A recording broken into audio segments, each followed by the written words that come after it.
So much pain, I'm like, when's it gonna stop? So much pain, cause my life's been a lot. So much pain, I'm getting tired of these blocks. I'm in last place right now, but I soon reach the top. So much pain, I'm like, when's it gonna stop? So much pain, cause my life's been... Welcome back to the Last Place Podcast, episode 18. Special guest in the house. We're gonna come back to you. This is the first time in like a month we've had a guest now. So yeah, shout out to all the previous guests. Shout out to the guests that couldn't make it. Next season, yeah, we got ya. But yeah, episode 18. I'm your host, Young Double, the sexiest man alive, Sexatron, Sexavelli, Sexosaurus Rex, all of the above, short but sweet today. On my right, we got your boy Big Tycoon on time, Mr. Chestnut Checkers. Yeah? Damn. Mr. Master of the Universe, that's my next thing. Yeah! Master of the Universe. Yeah. That's my next thing. That can run. On the left, a very special guest in the building today, the season finale. Talk to them. Oh shit, I'm doing my own intro. Yeah, come on. Yo, I go by the name of JEISO. You know, if you know me, I'm a entrepreneur, mindset coach, a creative, you know what I'm saying, a thought leader, somebody that's deep. You know what I'm saying? I'm here to change the world. That's what I'm saying. What else? That's it. We're going to go into all of that. So, yeah. Say that's less. Me right there. But yeah, come back to you again, bro. Thanks everyone for tuning in for all of these, the weeks, the months. We've been going for about 7-8 months now. It was 7 months. We started in like March, didn't we? Yeah. So yeah, thank everyone for tuning in, sharing, liking, subscribing, doing all that good stuff. It's helped, man. It's helped expand, grow, all of that good stuff. But yeah, thanks everyone for tuning in. Yeah, we ain't going nowhere. That was the other one, Mr. Yeah. You're not the best for these ones, are you? It's early morning, bro. But yeah, back to you, Jay. So talk to us, bro. I mean, this was well overdue. Overdue. But you know what's mad? We told you that you was going to be the season final from the start, didn't we? You know, like, obviously you said it, but I was cool with whatever. So if you was like, yo, 5th episode, I need you, then I would have been here. So. We have to finish with you. I'm glad to be here because I know we got a lot to talk about. So for sure, let's do it. So talk to us. How do we know each other? All of us. How did we all meet? I want to hear it from your mouth. How did we meet? I think me and you connected in the club, right? Through, I think, creative stuff. We were just talking creative stuff, games, all of that. And I was like, yo, yeah, this guy is really creative. And like, I was like, okay, cool. I think I had some ideas. You had some ideas, all of that. So we started talking some more because, you know how it is. You don't really want to be making friends with employees in most cases because it can cause problems. But, you know, there's special people. Sometimes you meet special people and you're like, you know what, exceptions is cool. So I think for me, that was Shaq. And then, you know, that relationship develops outside of work. And then through you, I met Hunter, which is another different version of Shaq. And that's why we're here today. That's why we are here today. And Last Place Podcast, baby. Yeah.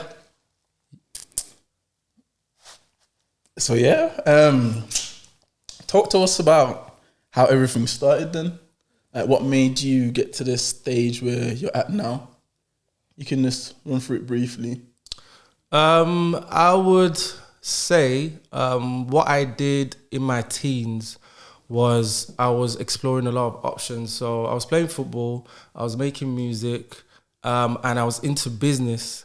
But as I was playing football, you kind of realize that, it takes a lot. Do you know what I mean? And it takes a lot of hard work and support from home. And at some point, I think I decided, okay, I love football, but I don't think football is going to be the one. I was making music. I loved music. I was putting a lot into it. But again, it was one of those where you need a lot of support and you need a lot of, you need to put that work in where you either, at that time, I think you needed to be performing. If you're not like performing everywhere, going around the country, you're not really going to pick up fans. And the internet wasn't as big as what it is now. Do you know what I mean? The platforms weren't as easy to navigate and create content to get out there.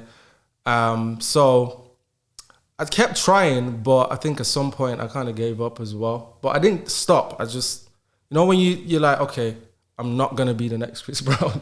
Like it didn't. You realize it didn't make sense, kind of thing. Like, I'm not gonna be the next Chris Brown anytime soon. I still love music. I'll keep making it, but there's something else that I was into, which was business. And I thought, you know what, that was more in my control. So I thought, how do I start a business? First of all, I need capital.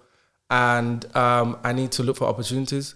But without the money, doesn't matter what opportunity I see, I'm not going to be able to do it. So I started saving. I was saving from school. To be honest, saving was one of those things that I just did anyway because I knew I wanted to do a lot, but I didn't know yet. So I thought, let me set myself up.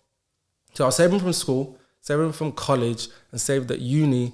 And as soon as I finished uni, I decided I'm looking for opportunities. And then that's when everything kind of started. Literally after uni, I had some money sitting there really ready to go for business.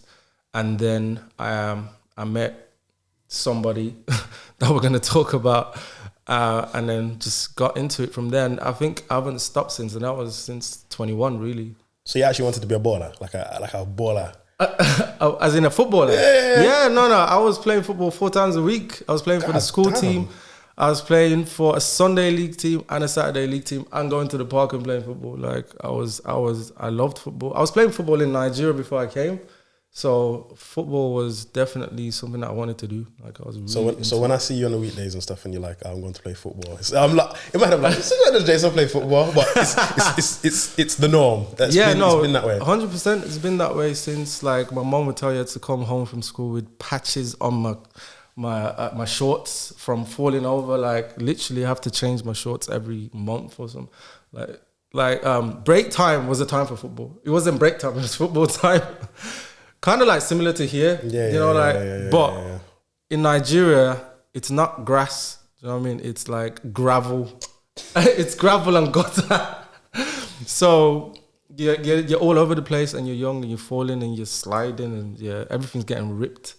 Right, left and center. But yeah, football was a big part of my upbringing and still love football now, but it's a very age-restricted game. So you have to be real with yourself. No, 100. If you haven't reached a certain point by a certain age, whew. So you're just using it for health and fitness and stuff now? And just enjoyment, innit? Like, I love the game, so I love playing it, and it keeps me fit, so why not? Do you know what I mean? And it's good to... I meet people through it as well. Do you know what I mean? Like the other day, someone stopped me out after the game. They were like, yo, like, do you play for a team? I'm like, no. It's like, yo, I got a Saturday league team, man. You should come and play for us. I was like, yo, I'm being scouted right now. In my old ass age, I'm getting scouted. I'm like, why didn't this happen like 10 years ago? But I think that felt good. I won't lie, for someone to approach you and say, yo, you're good, like come and play for our team. I haven't played competitive football for ages. Like, I think, school, college times. Since then, it's just been fun, really, just playing five-a-side, playing, outside, whatever. But I haven't taken the person up on their offer because it's gonna. I mean, you have to commit, I'm right now got so much going on. I don't know if I can commit. With the Thursday football, I could just be like, yo, I can't make it this week. It's fine. The group chat's got like 100 people in it. Hella substitutes and that, innit? So but it was good, man. It was nice. I was like, I still got something. It's not sharp, but there's something there. So what inspired the music side and like further on the business side? Like, I think did that inspiration come from? Music. If you're Nigerian, if you're Nigerian from a certain side, you're more than likely Christian. If you're Christian, you go to church every Sunday, and probably another time in the week. And praise and worship and singing is just standard. So every Nigerian will tell you like singing, dancing, performing is a normal part of church. So you kind of pick it up from there. And if you're good at it or if you got something, normally people would tell you or yourself. So like I've always had a little something when it comes to music. Do you know what I mean? And when I started to realize, I started to lean into it a bit more as well. So I'll make a little song and people are like, oh, this is really good. You wrote that yourself? You did? I'm like, yeah. But you build your own confidence and start to realize you've got something. So I started to do it. And obviously music is one of the most influential entertainment you can have. And growing up in the times of Chris Brown, B2K, Usher, Boyz II Men, even 50 Cent, Eminem, all of that, like it was just wow. So the inspiration level was just like, yo, I wanna make it, I wanna do something. So I remember I was one of the first people around that I knew, bought equipment from eBay, and I set up a little studio in my bedroom. This is school times, by the way. Like, this is like towards the end of school. And so with all this money you've been saving, since you've been saving that's forever. what I'm saying. I was buying my own stuff. Yeah, Do you know what I mean? And I'll go and research it. eBay, I bought a condenser mic. I didn't know what a condenser mic was back then. I had to research condenser mic. Bought like a Yamaha, what is it called? Yamaha desk. Interface. You know what I'm saying?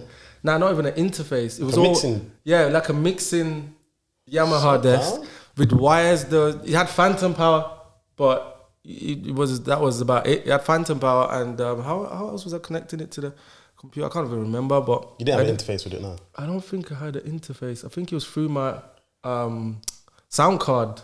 In the PC or something? Yeah, okay, so like, the input. Yeah. It was like one with a converter that then connected into the...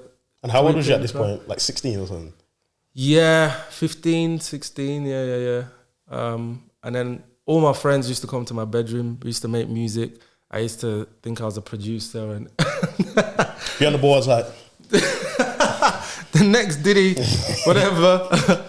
But yeah, I was kind of ahead with those things. I was just proactive about the things that I cared about.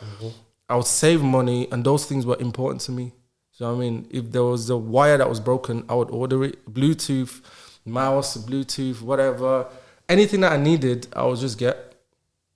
Because I enjoyed it, and I used to make music, and it used to help me get girls, so hey.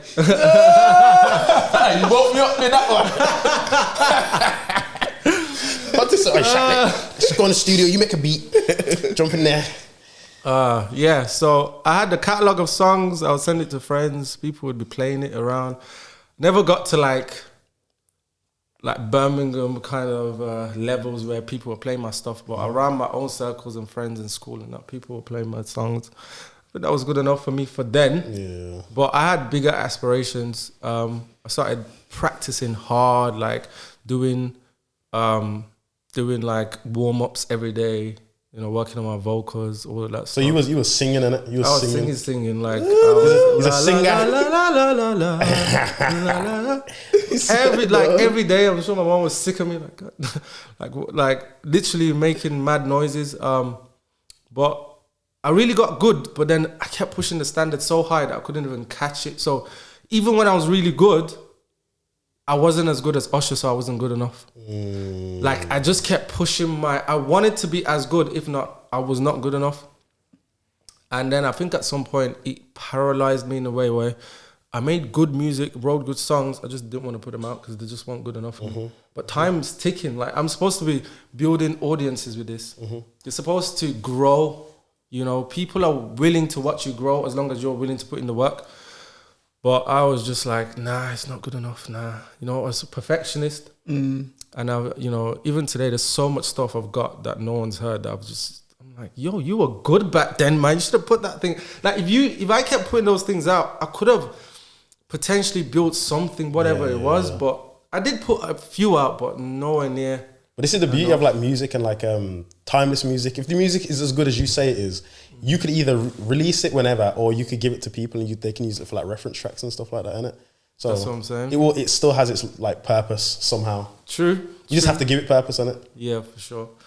So yeah, man, that's music. And I think when I went to uni, I was also making music, trying to be a producer, all of that stuff. But the reality of finishing uni is like, what are you going to do now? What did you study? I did business and marketing. Okay. So what I did was, in college, I had to sit down and be real with myself and be like, do you want to go and study performing arts to be an actor, which is like same as trying to be a musician, which is like a long shot. Even after you spend time studying acting and singing and dancing, that doesn't guarantee you nothing. So I'm like, so how do you secure your future but still keep your chances open to make these things happen? So I was like, I need to study something that I can actually practically be able to action myself, that's in my control, while actually still trying to pursue being a musician or actor or whatever. So that's why I chose to do business. Was this like, because it usually used to be like, you know, that Nigerian background, like they would probably look at music or acting and be like, it's not really well, that as well. thing, innit? That as well, but I didn't care too much about that. My mom kind of did, because she's like, oh, like what kind of job can you get with that? And I'm like, an acting job. But was your mom just you being just like a lawyer or something? She was like, yeah, why don't you do like accounting or something like that? I mean, my mom is amazing. She's never put pressure on me like that, but she's always pushed her suggestions. But I was just like, nah. I was like, I'm gonna do business because business always fascinated me. The ability to take something, you know, and give value and then scale it and have unlimited wealth potentially, that fascinated me rather than a job that was capped. So I thought, let me try and learn more about business because, you know what I mean, it's and it gives you more of a free life. And I was a free kid, like I enjoyed my space, you know what I mean? I was making music in my bedroom, I was going football, I was doing the things I wanted to do. So I enjoyed that freedom. So I was like, business is the only thing that will give me that freedom to be able to live a freer life. So I chose business basically, and I studied business, and I learned some really important fundamentals about business while I was still trying to make music. And then when I finished uni, that's when I was like, okay, I need to survive. Like I can't. So I thought, okay, let's go with the business aspect, and then kind of went in on that. And I think slowly, music just kept taking a back burner, all the way to the point where it's just for fun again. Yeah. You know It's become a hobby. It's a hobby. Football and music are now hobbies that I think I'll forever do. And it's probably a good thing because it will forever be my peace. Do you know what I mean? You know, I remember when I broke up with my ex before and I was going through it, bro, and I decided to go in the studio. And for like 6 days, I just literally made a song a day, and I was there all day, every day. And I zoned out of that heartbreak. And I was like, wow, this shit is powerful. Now I get it. Do you know what I mean? And the mad thing is I didn't even write anything to do with the heartbreak. I was just making music. From the power of the heartbreak. The power of the heartbreak. Yeah. Like transferring the energy. It was just energy that I shifted. And but I didn't, you know, one of the things that I'm not great at, to be honest, is actually transferring my emotions into music. So none of the songs was about heartbreak at all. Like it was just about everything else. But it was therapy, and it proper like just pulled me away from it, and definitely gave me time to just. It's like I was healing in the background while I was making music, and I think that was a powerful thing. So. I feel like it's something that I can actually rely on. If anything gets too stressful, if I feel like too much in my life at some point, I'll just come in the studio and just lock myself in there for a week, and I think I'll come out fresh again. You know? I feel that's interesting though, because you've kind of said like your entrepreneurial bug kind of hit later on in life, where some people be like, since young I've been wanting to do this, I've sold sweets, or I've sold this or sold that. Like, it's interesting how your one's kind of been like, I liked football, I loved music, and then later on studied business, and then I realized, entrepreneurship. I mean, there was a level of entrepreneurship there, but it's just, again, like everything else. You know what? This is the thing when you're actually decent at everything.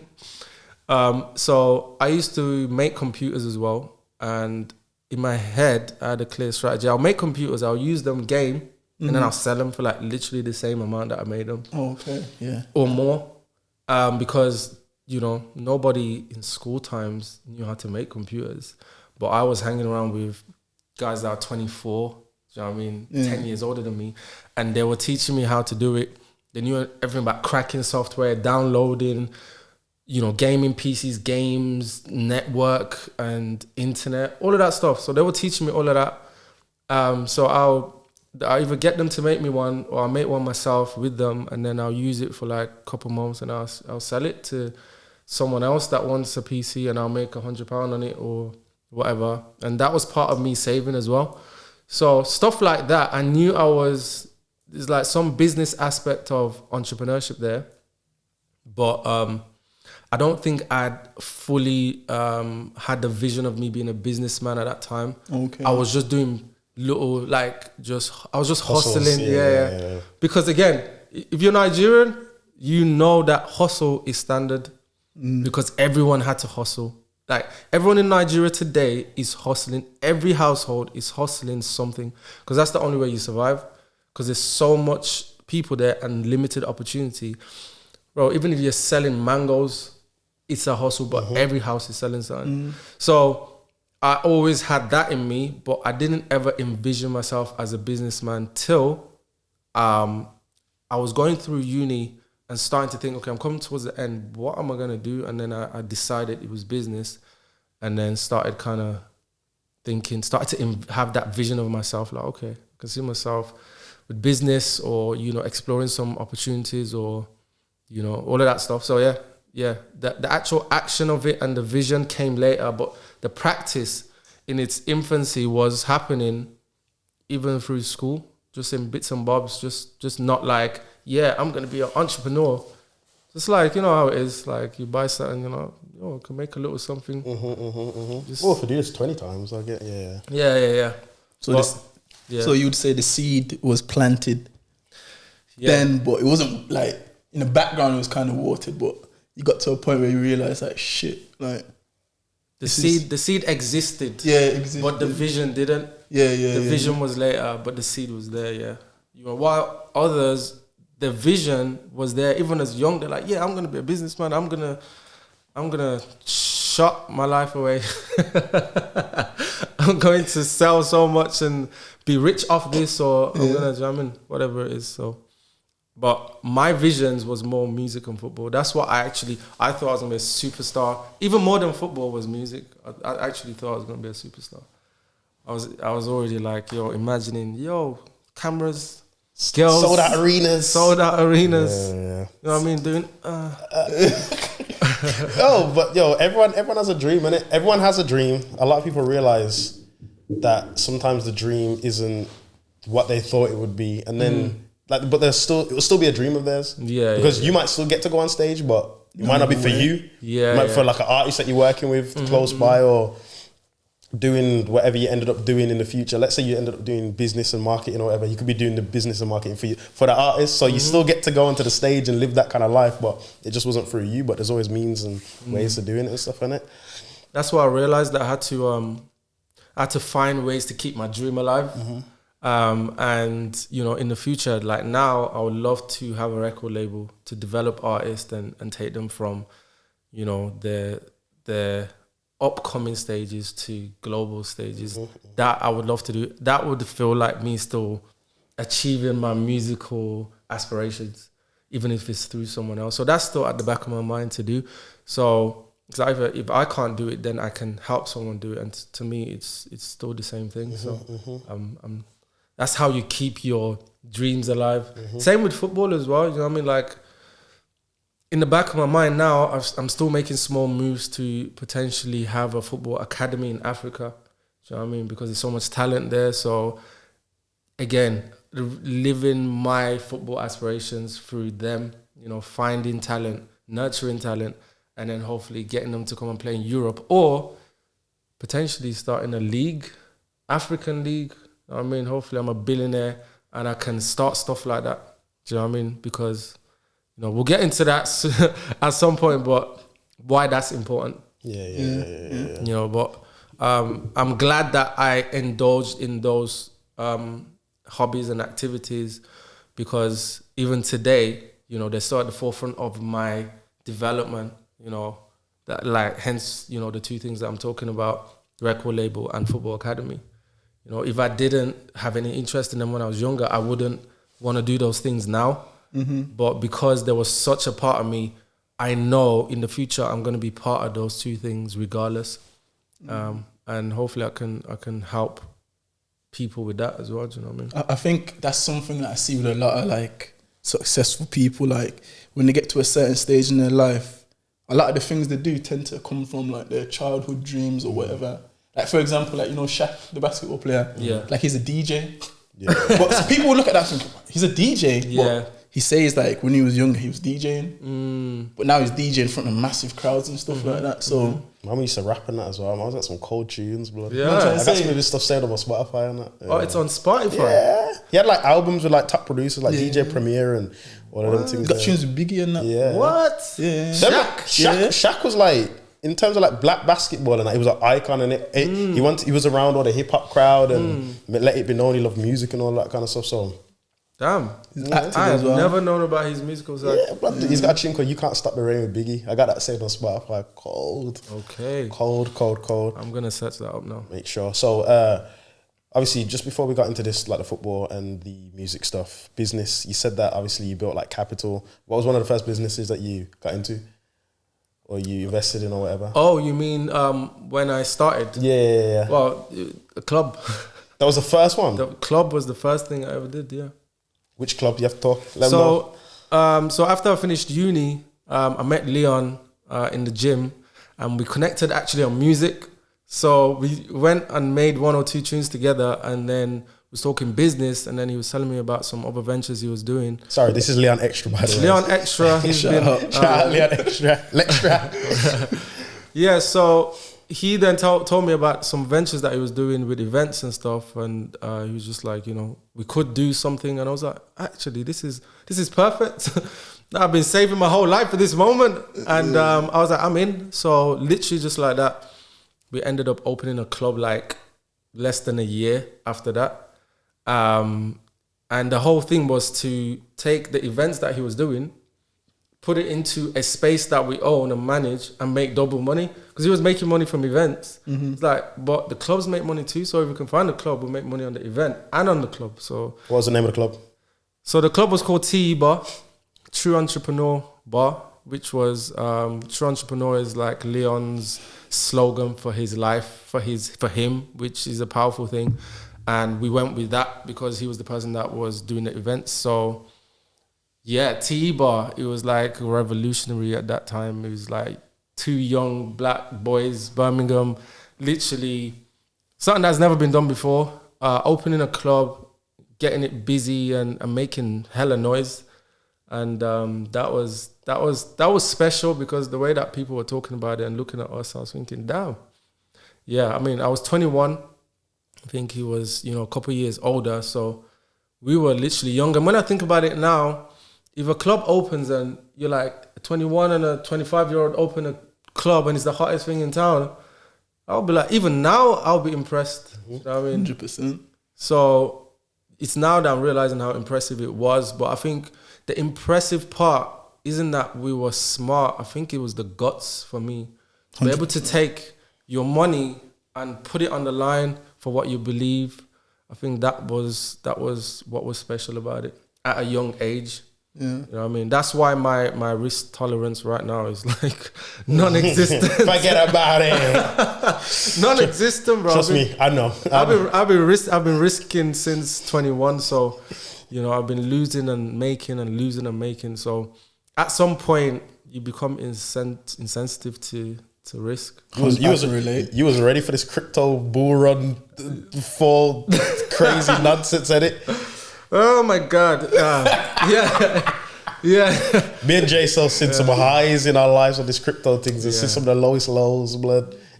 Boy. Shout out Safe Mood. The thing is, it's not that, you know, you ever become perfect at it neither. Like it catches you. Like that crypto caught me in bits. You know what I mean? Even with my experience and whatnot, but that's what happens, though, isn't it?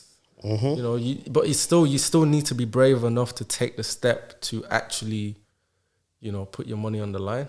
That's the only way. Scared money don't make no money. money. Like, that's it. The first journey. 100%. So what was after TE bar? After TE bar, what did I do? I think so after TE bar, I went back to work. I did something called traffic management, because basically we'd lost everything. I'd been working like a dog for a year, not got anything back, was in debt from, suppliers or bills or personal guarantees. And I needed, and low as well, because, the whole industry is singing about these young boys that did this and that, and you're not on top of the world, just like, thinking, I swear I thought I'd made it. I'm like, I'm a millionaire now. Like, I'm just waiting for that shit to just... I just ain't got it in my bank right now. Land in my bank. It's just a matter of time. But reality just gave me a straight one to the chin, and I had to be like, yo, this shit is not as easy as it looks. Can I ask you a question? Yeah, you see, when you was in that stage there, do you feel like you got caught up in the hype and thing of like people giving you that respect than actually running a business? Not for me, no, because first of all, I'm not that kind of person anyway, and secondly, I had a lot to learn about the industry because I wasn't in it. Bro, I opened a club and didn't even know what Malibu was. Did you have a passion for clubbing at all? No. Did you just go out here and there, if that? I didn't even go out at that point. The only going out I did was at uni to raves because the whole uni was going, not because I was like, let's go out and get drunk and get lit. It was more like, social activity. Yeah, like, they'll have them big raves at the end of the year or start of the year where freshers stuff where everyone go, and then mid, and then at the end, and it would be big and everyone would be there. And they would have their shirts and all that stuff. I went to those, that was about it. So that's just more student stuff. It's not even going out. And you'd have vodka and cokes or Jaeger bombs. That's it. Because that was £2 or some shit. That was the most I'd gone out before that. So by the time I'm opening a club, I'm asking like the employees that are working the bartender. I'm like, what's that? Single, double. I'm like, so is that a single? Is that a double? Right? Okay. Like, I'm learning everything from scratch about what it takes to run a club and a bar. I think that's like with everything, though. And I feel like a lot of people doubt themselves because they don't know. But I feel like when you step into things like that, then the knowledge just comes to you as you go along. Yeah. Well, you have to be immersed in it so much because I guess I was curious. It was exciting, and it was new information, and your brain loves new information. So I was just like, wow, okay, this is interesting.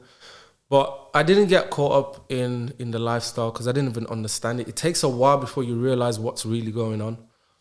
But I was trying to make it work. I wanted to. I remember I put money in this. Do you know what I mean? Put a lot of money in there, and to me, a lot of money at that time anyway. So I wanted it to work. Obviously, some nights we had a drink and had a bit of fun, but I didn't get caught up in the lifestyle. No. Luckily enough, I didn't, because I feel like if I did, it could have been not just detrimental to the actual business itself, but to who I would become. Do you know what I mean? Like, I would be that guy now, just addicted to the lifestyle. And I say lifestyle. I don't mean like partying. I mean like, I feel like when like people praise it, like being like this young person, and everyone's like, "Yo, you own a club." I feel like some people can get attached to that instead of I'm actually a businessman. If that makes sense, like. You get gassed by people saying you own a club instead of like actually thinking, yo, I actually need to run a business. Yeah. That's what when I asked the question, that's what I meant it like. I get you. I mean, for me, I ain't gonna lie, I've kind of always been that guy. So in school, I was either top of the class, so I'm even getting praised for that. Yeah. What else? I was good at football. What else? I was one of the best, so I would always get praised for that. Yeah. And then music as well. I was really good, so I was always get praised for that. So kind of being praised for something wasn't new to me, but it was something that I literally I did get addicted to it, because I realized to be praised, you have to be doing something special anyway. Yeah. So I thought, okay, I guess I want to be praised, but to be praised, I need to come up with something special. I need to do something special. So I just, it was normal. It was normal because I understood it. Like being 21 and having the balls to put your money into a business is something to be praised for. Do you know what I mean? Because it's like, sorry to go on a but it's like, okay, cool. Like I feel like sometimes when people start businesses young, they get that praise and then they're like, yeah, I'm the man in it. But then there's Mark Zuckerberg, there's all these other dons that are young and they're killing it. But it's like you can compare yourself to people that are not doing things and that can kind of restrict you. Yeah, if that makes sense. It makes you complacent. Makes you think that you've made it. Yeah. I know what you mean. That happens a lot. It happens a lot in music, in football. Like, you know, you blow up, people talk about you, and you think, that's it, I'm done for life. Like, and all of a sudden you see the quality dips. Like, you know, they're too busy being praised and adored. And sometimes the quality don't even dip. It's because they're just so stagnant. The quality improves from other people, so you're just stuck at a place, innit? You think because, you know, say you make a product today, like you made the iPhone 1, people are like, oh my God, it's amazing. 2 years later, iPhone 1.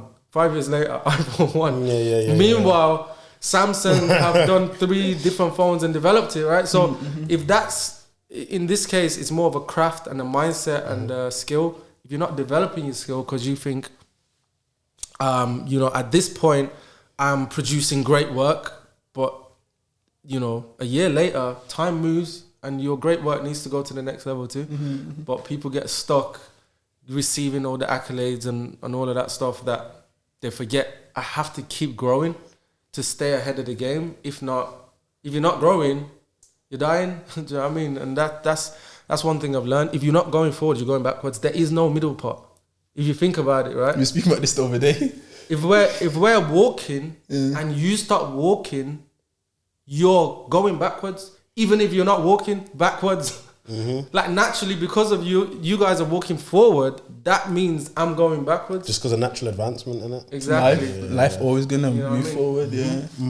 So it's something that people need to be really aware of, and it catches a lot of people unaware because people don't realize it.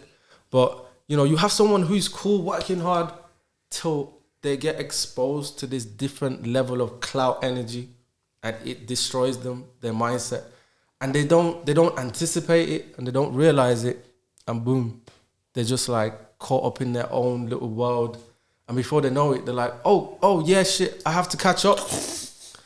And everyone's over there. Do you know what I mean? And what it takes to catch up is it's next to impossible.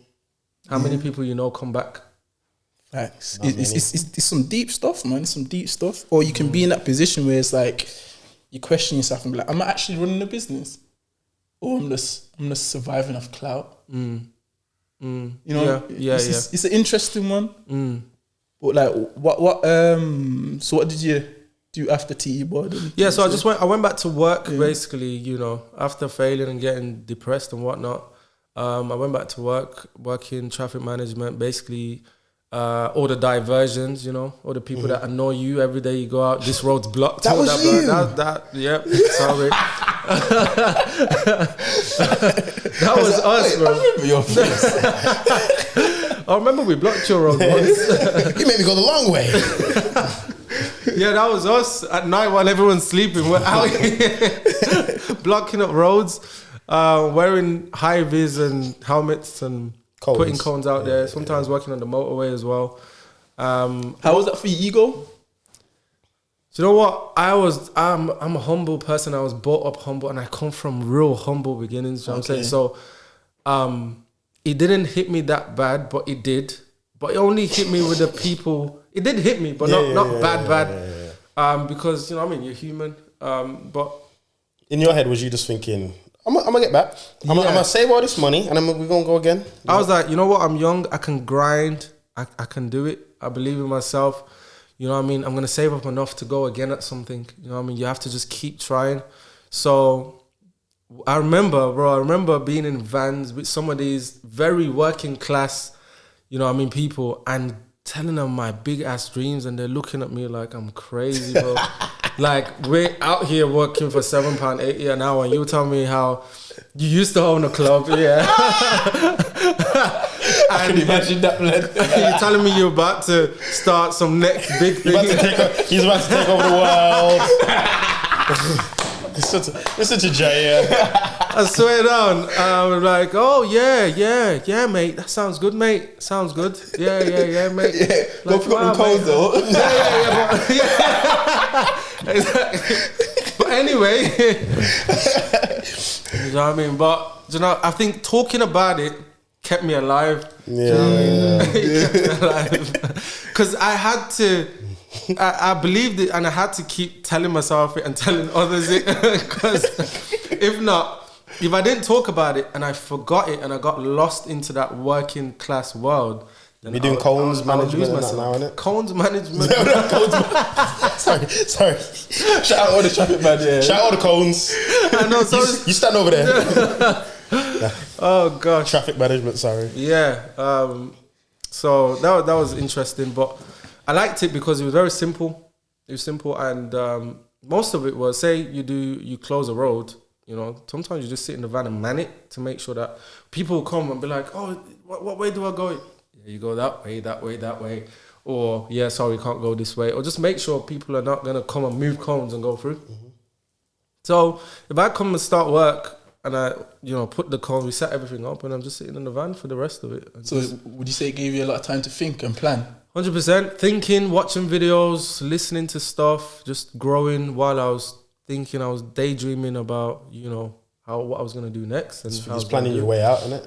Counting the money, just like, okay, if I do this for how long, I'm going to save this much, I'm going to have this much. And then if I have a couple of grand, what can I do with that? You know what I mean? And while people were working, I was working for my next venture. They didn't believe it because they were working to survive, literally. But I was working for my next venture, 100%. Because I knew that the only way to do it was money, bro. Without money, you can't do anything. Even if you have to ask somebody for it or it's yours. But I've always been someone who wants to control my future myself. I didn't want to have a plan that depended on going to get funding. Like, that means my future is not in my hands. My future is in their hands, his hands, whoever's hands. But if I save my own money, then my future is in my hand. You know what I mean? And that's what made me be cool with working to save, to go and risk it all. Yeah. You know what I mean? Because at least I know that I am in charge of my own future. Mm-hmm. So that was that. And lucky enough, there was loads of hours and loads of jobs in that at the time. And I did as much as I could. Just grafted, really, to save up for the next thing. And the next thing was... And the next thing was... I started a nighttime delivery service for students. Essentially, Get Here. You see it around the pub. Yeah. That exact same thing I started like 9 years ago. But I had lessons to learn about that as well. But I did that for a couple months. Only lasted a couple months. I had a couple grand. I bought a new phone. I bought an iPad. I got a website built. I bought some stock. I got some flyers made. And then I paid people to help me flyer, petrol, all of that stuff. So I did that, launched it. And what I was doing was, in the daytime, I would be flyering with these two kids. I would give them like £20 each. We'll be out for like 6 hours. Yeah, these more like 6, innit? These more like 8. Ain't no way you was giving that to no grown men. Hey. Let's not talk about that before I get arrested for child labour. Hey, man be sending kids way worse places. But yeah, you're right. I could be telling them to do something else. But, Facts. At least I was giving them cash to just, go around and give flyers out. They were in town just doing nothing anyway. So we'll do that, go to all the unit accommodations, put in these flyers. It was called Snack Up, by the way. It was an orange flyer. And the concept was, I was thinking, what do students like to do? They like to snack. There's always snacking on something, because I was a student myself. And I thought nighttime was the hardest time to find anything because nothing was open.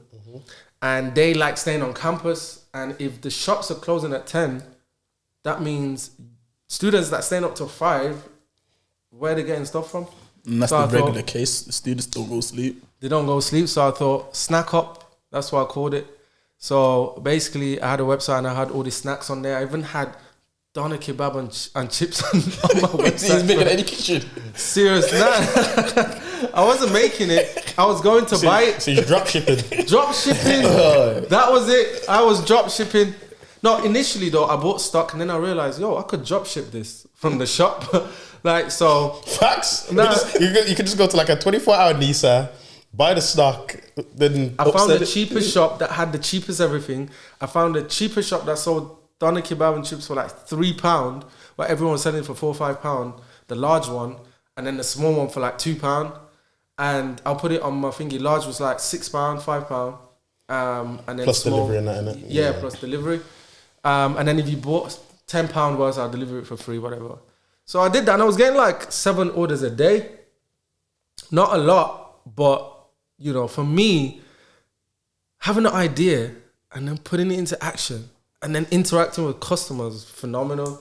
I was loving it, even though it was a struggle. I was like, wow, like I've created a machine. Like, how crazy is that?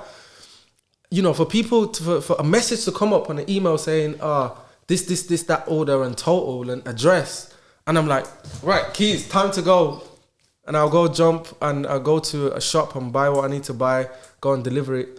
And then what I started to realize was I had issues with change, and people would be like, card, and I'll be like, crap, I ain't got nothing. Then they'll have to go shop and all that. So I remember PayPal brought out their portable card machine thing. I bought one of those. So now I'll go meet students and I'll be telling them cash or card, whatever, and they'll be like, take card. I was like, yeah, I'll take my iPad, connect Bluetooth, blah, blah, blah. They'll be like, they're bare shocked. And that's what I was doing. But it lasted a few months because I couldn't survive. The profit margin on 7 orders, it was £5 the order I was making. It's £35. I was paying the kids £30 to fly out, and then was driving around, and then I needed to come home and survive and pay for my car and bills or this and that. I was just going in minus, and I ran out of money. But I was building, but I ran out of money. So at some point, because I didn't have any extra cash, I had to kind of close shop That's interesting. and go back to work again. That's interesting. And there is a lot of things I can teach you about that model, and tell everyone that there's certain businesses that you can't build from the ground up without investment or capital. What I needed was 10 grand, because I had issues like, for example, an order over there, an order over there. You know what I mean? I wanted to get stuff to you in 45 minutes, but sometimes if I go over there and I've got to go to that shop where I get the cheap stuff from to go over there to buy stuff, then on my way back home, I get another order, I go over there to go over there. It was costing too much to be everywhere around town and then go back. I lived I lived by the airport, bro. So if there's no orders, I'll drive back home. But then as soon as I sit down and get one, I have to go back. I had nowhere in town to be. So I've gotten an office where I'm based in the city center. That's money. I would need some certain stock to make more profit margin. So if I go Costco and I buy, chocolate bars, I can get them for a bit cheaper. So that means my profit margin is higher than buying it from the shop. So I was thinking about all these things. So there was a lot of things. I needed maybe 2 people on either side, where if there's an order, it's like, you do that one, and it's quick. There's so many angles to that model to make it smoother and sustainable, but you needed enough cash to burn through for like 6 months, 8 months to build that 7 to 15 orders to 20 orders, and then start making money. So that's what I needed, but I didn't have that. Well, but I reckon if you would have sold alcohol, you would have had enough profit margin. I did. You sold alcohol? I sold mostly. Well, I did. I put alcohol in there, like vodkas and whatnot. But the only thing that people bought was beers, and they'll buy like 2 bottles, because remember, the order would be like you by yourself. It wouldn't be like, there's only one time a party bought like 2 crates of Budweiser, and I made like £40 on it or £50. They bought crates, like 2 crates, and luckily the guy that I bought it from, he sold it to me for £20 for like 24 bottles from the Asian man shop, cheap. I was happy with that. Sold it to them man for 40 or £45. Straight away, I was like £25 on just one. Profit margin. Yeah. And they were happy with that because they were like, it's late night, we're having a party, we need more booze, whatever, there's nowhere to go. They were happy with that. And that was all right. But the rest of it, like, you know, on a doner kebab, I'm making £1.50 extra. On a chocolate bar, it's 50p to £1. So even when someone spent £15 on an order, I'm still only making £5. Because I didn't own the product, I had to buy them. If I was making the doner myself, different level. If I bought wholesale quantity and I was getting the chocolate bar and I'm buying for £1 and selling it for £1.80 or £1.50, I could get for 50p and still sell it for the same amount. Now I'm making double. But I couldn't survive basically. Do you know what I mean? On being a minus, I was spending money. What was I gonna buy food with? I mean, I was struggling so much. I was like, do you know what? I can't even do it anymore. You're gonna buy the food with hopes and dreams. I guess this is why places like Uber and that have minimum orders now as well. Yeah. And like Uber app have minimum fares and that, so they can still make money. They probably started like the hiring process from the jump though as well, innit? And also remember the reason why they say it takes 2 years for a business to make profit is because you're supposed to have burn cash. So that period that I was going through was the burning period where money was being burnt to buy time. Time would buy more customers and more customers to the point where the burn will match the income. Do you know what I mean? So by the time I'm doing 25 orders a day, even I'm making £5 each, how much am I making now a day? That's what, £125. I know you wasn't asking me. I ain't the math guy. I was Shout out Mr. Hammer. I ain't shouting him out. I ain't no way, boy. Oh my days. So if I'm making £125 a day and I'm spending £50 a day, I'm making £75 a day, which I can survive on. That's a normal job now. And then now I'm fine. I can survive on that personally, which means I can keep going. Now, if that goes to 50 orders a day, £250 a day in profit, I might be spending £100 now, making £150 a day. And that's how you keep scaling. But before you get to that crossover, you have to burn. But I didn't anticipate that. I just thought, I've got 3 bags saved. I'm going to buy this and that. I'm going to start. And then I've got a little bit saved to keep me going. And I burned through all of that in the burn process. I was just stuck. Like, I think that's interesting though, because I think that there's always a way in a sense. I don't feel like you need it. Obviously, it's easy to talk now because you've done it in it and we can see the mistakes. But like, you wouldn't need an office, and you could open at times where the businesses were closed. So you probably you could hold a job, work your job. When you finish your job, you could open at when shops are closed. So you could still survive by having a job and then operate on those hours, if that makes sense. So you can still, it's easy to say now because it's happened. Hindsight, yeah. The problem is you need to be marketing. I was out from all day basically, going around town, in town, handing flyers and in the dorms every day, all day, right? Then I'll come back and then rest for a bit, and then had to stay awake from 10 when I opened my shop till 4 in the morning. No sleep. So then I'll sleep at when? 4, 5. To wake up at 9, 10, get ready, 11, 12, be in town till 6. So it was clockwork like this. So it's like, it needed both. It's so much easier now because obviously you can just throw a bit of money on ads and it'll just do the work itself. You don't that wasn't really like we say 10 years ago. Yeah, bro. That wasn't like it wasn't. You had to do the groundwork yourself. Whereas now you can do a couple hours a day doing the groundwork. Let the ads run themselves on all these different platforms, and then still go to job and then get your job. You know what I mean? And then get your orders and still do your thing. But like then I see why you had to quit your job and. I had to go back to work, bro. As in, I didn't have no money to buy food, nothing. So it's like, I needed a job ASAP. Do you know what I'm saying? So I had to go back into work. And to me, I thought I failed till I realized I didn't fail. I just didn't have business experience to know what to do next. what I needed next was I needed to have, one, anticipated what was happening, and two, get investment ASAP. Go to an investor and say, listen, this is what I've got. This is what I've built in 6 weeks. This is what I'm anticipating will happen in 6 weeks. That's why I need this money. But this is what I'm anticipating in 6 months if we keep it on. And they'll be like, okay, you got something there? And then say, all right, here's 5K. And then, with that 5K, we get us to 6 months, for example. But we want to make that 7 a day to 40 a day. And then push the profit margin from £5 the average order to £8, £9, £10 average order in our profit. And that's a completely different ballgame. Imagine 40 orders making £10. That's £400 a day. Chip shops don't make that much, and they survive and thrive. Yeah.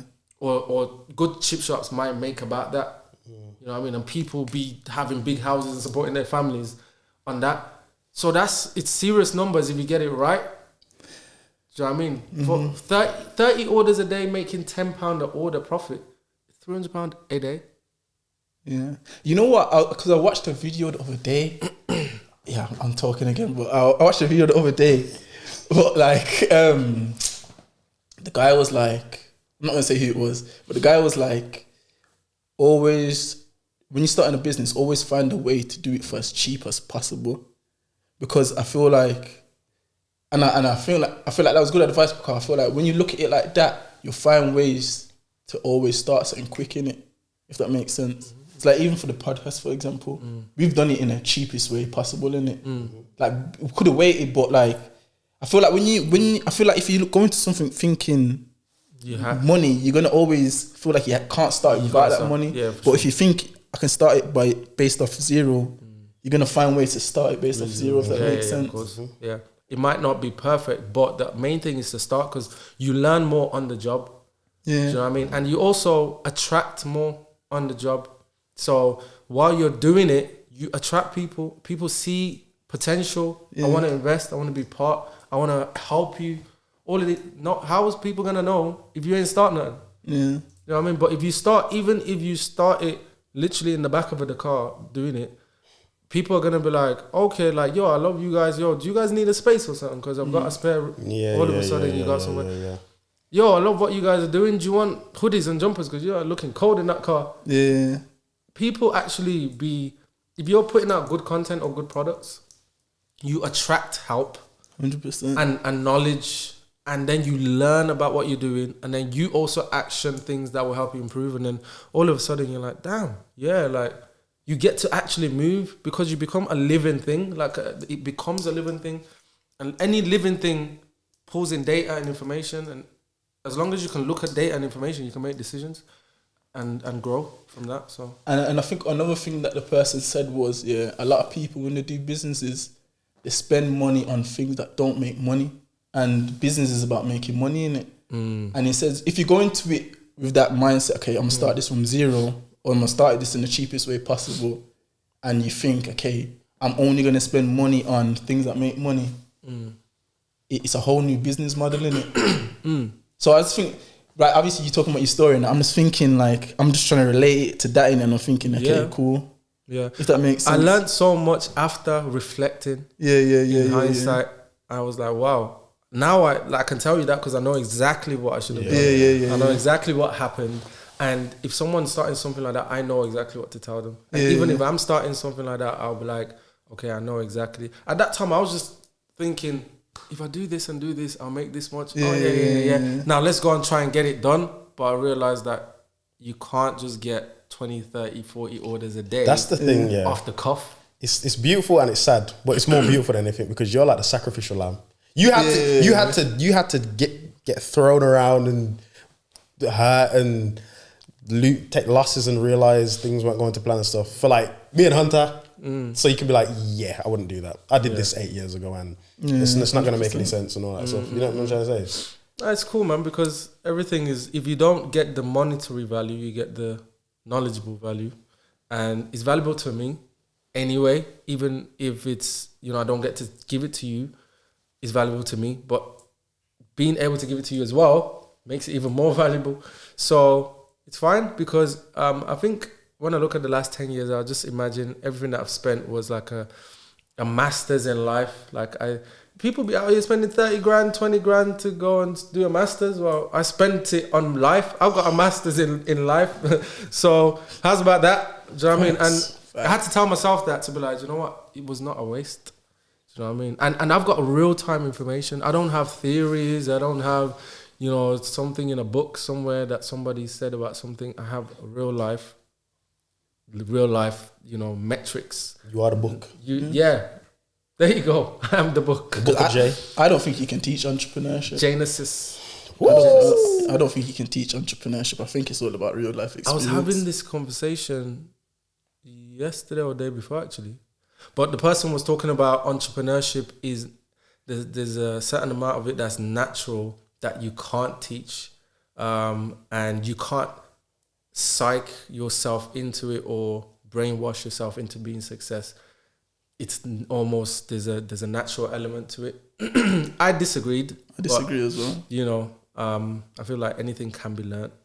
I agree. Whether it's by experience or it's by paper, a mixture of both. Whatever it is, as long as you're a human being with a brain capacity and, a body that's healthy and can move, there's nothing you can't do.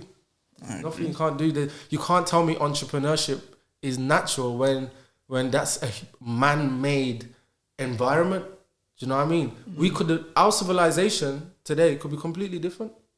This is just what we chose for it to be.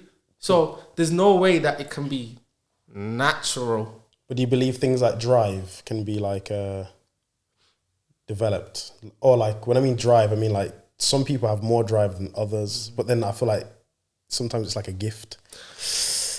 I think it's your level of hunger. But that's what I mean.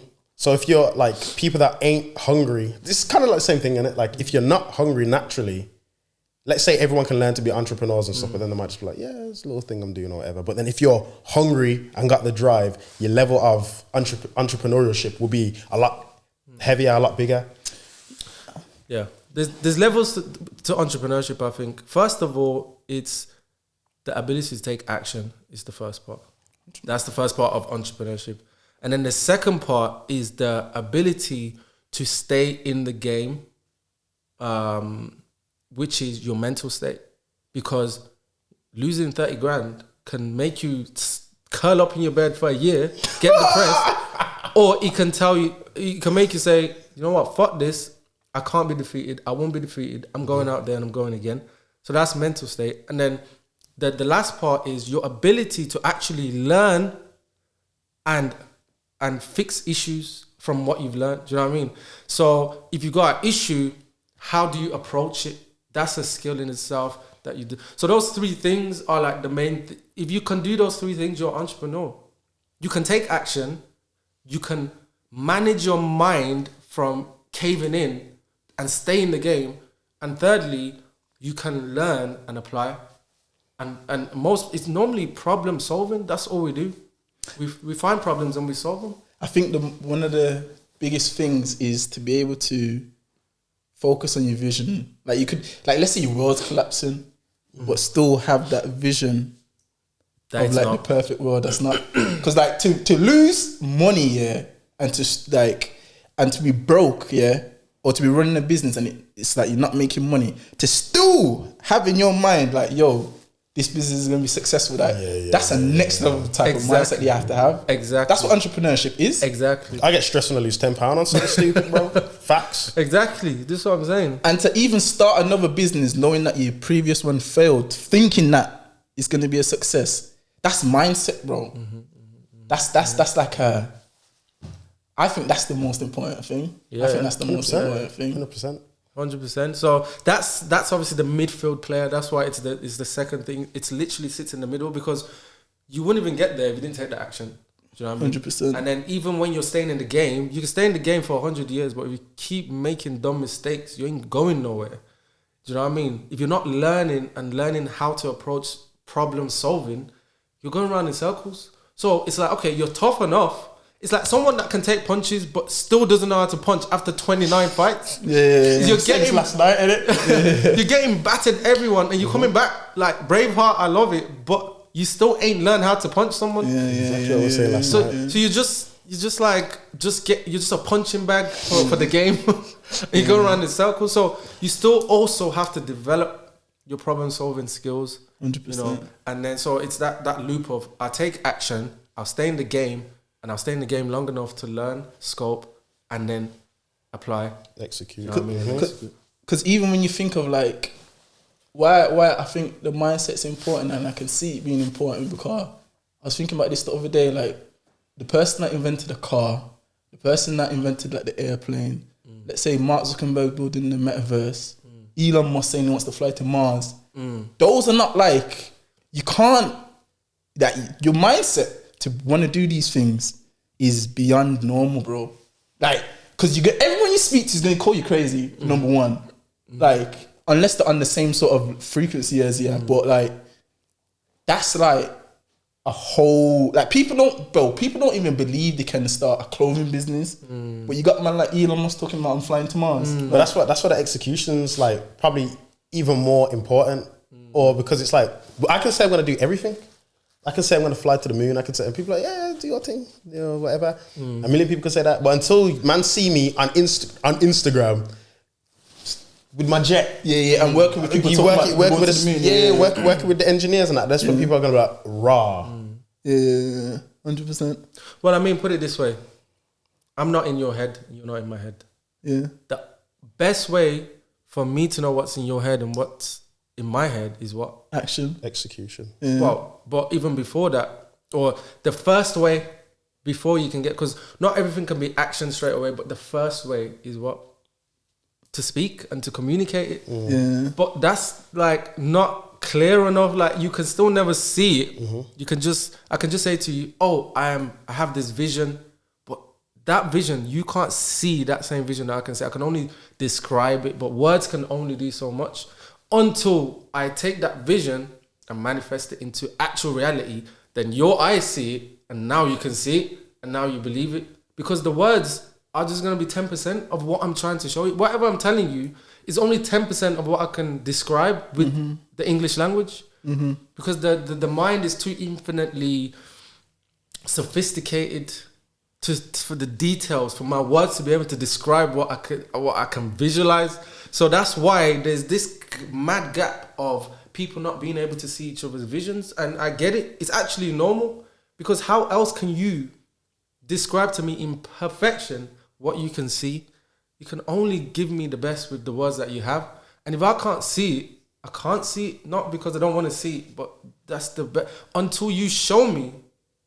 Like if I had that in my head, I can describe it. I'll say to you, I've got an idea for a suitcase with green flowers and you know those ganja plants and this and that. You'll be like, okay, but you can only imagine what I'm saying, but you can't see exactly what I'm saying until I show you. And you're like, oh, right, yeah. I know you're just giving an example. I think most importantly is to convince yourself, because like I feel like when you verbalize it, it's not unless you're mentally solid.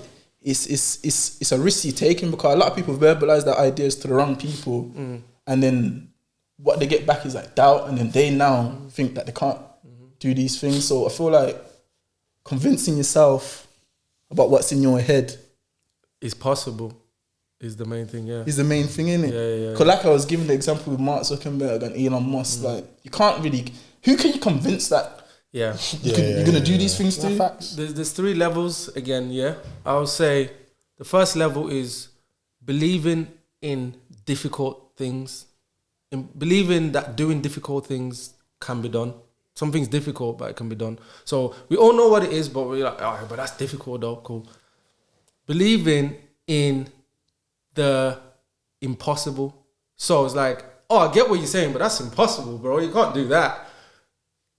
That's the next level. And then the last level is believing in the unimaginable, which is things people can't even comprehend, but you still have to believe it. Do you know what I mean? Would you say belief or faith?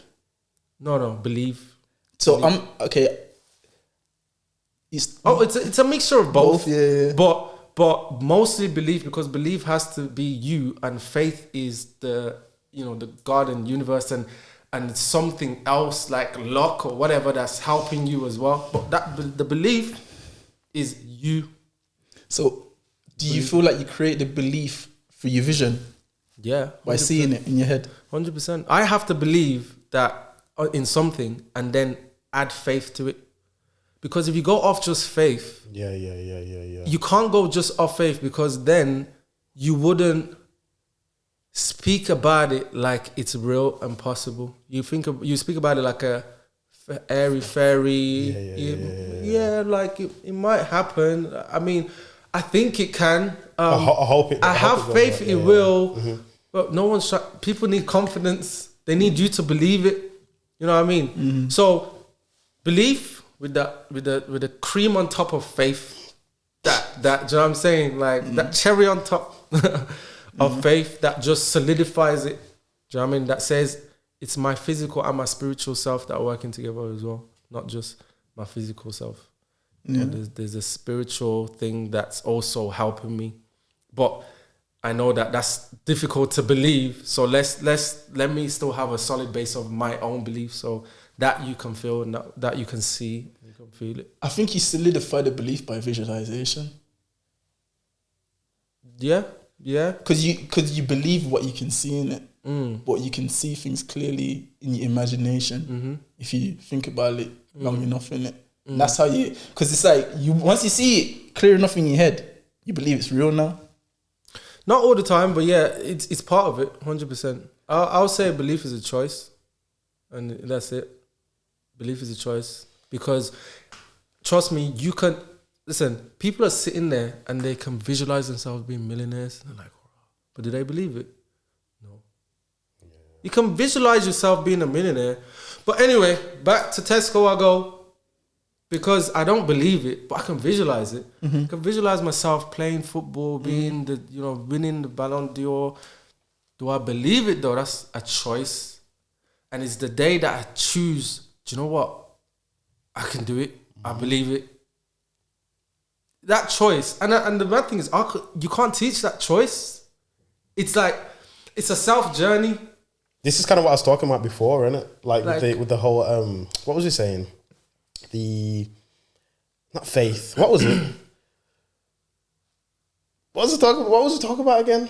When I said, come on. Oh, you mean where you say you was talking about it the other day? No, the entrepreneurial thing.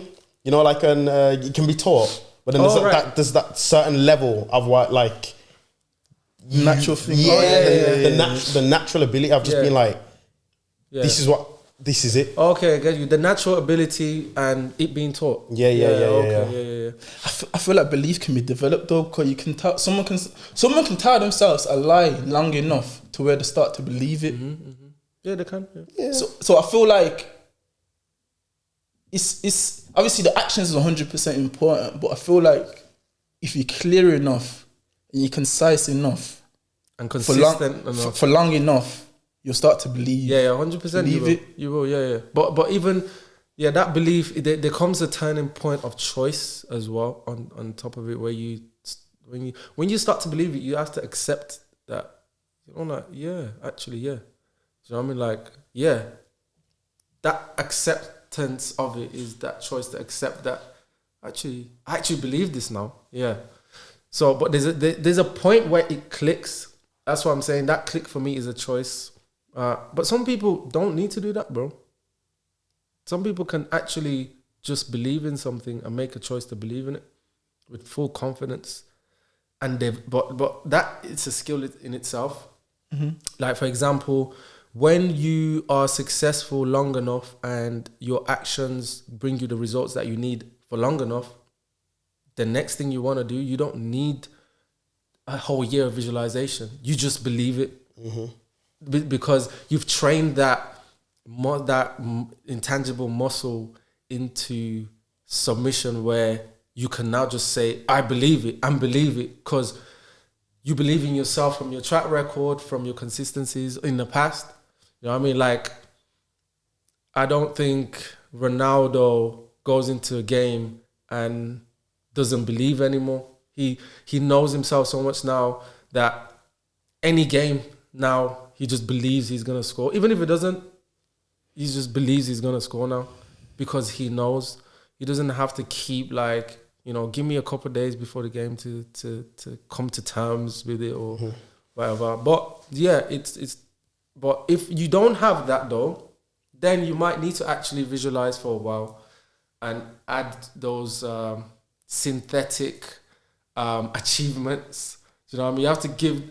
So he's using his real life ones, but if you don't have that, you have to almost give yourself a delusion of winning to then in a visualization form to then actually believe it. So you have to imagine that you've won.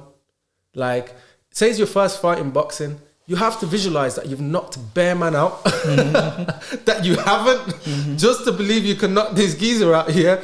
But they're like synthetic or they're delusions, but you have to accumulate them to help you believe like, actually I can knock him out. I visualized knocking Harry and Tom out that I've never have, but I visualized it, so I think I can do this geezer as well. Yeah. And yeah, so that's it. But once you then start knocking mans out for real, you don't need those delusions. You can use your real life ones and use them as a backing. Now you're really winning. Shout out Tim Grove.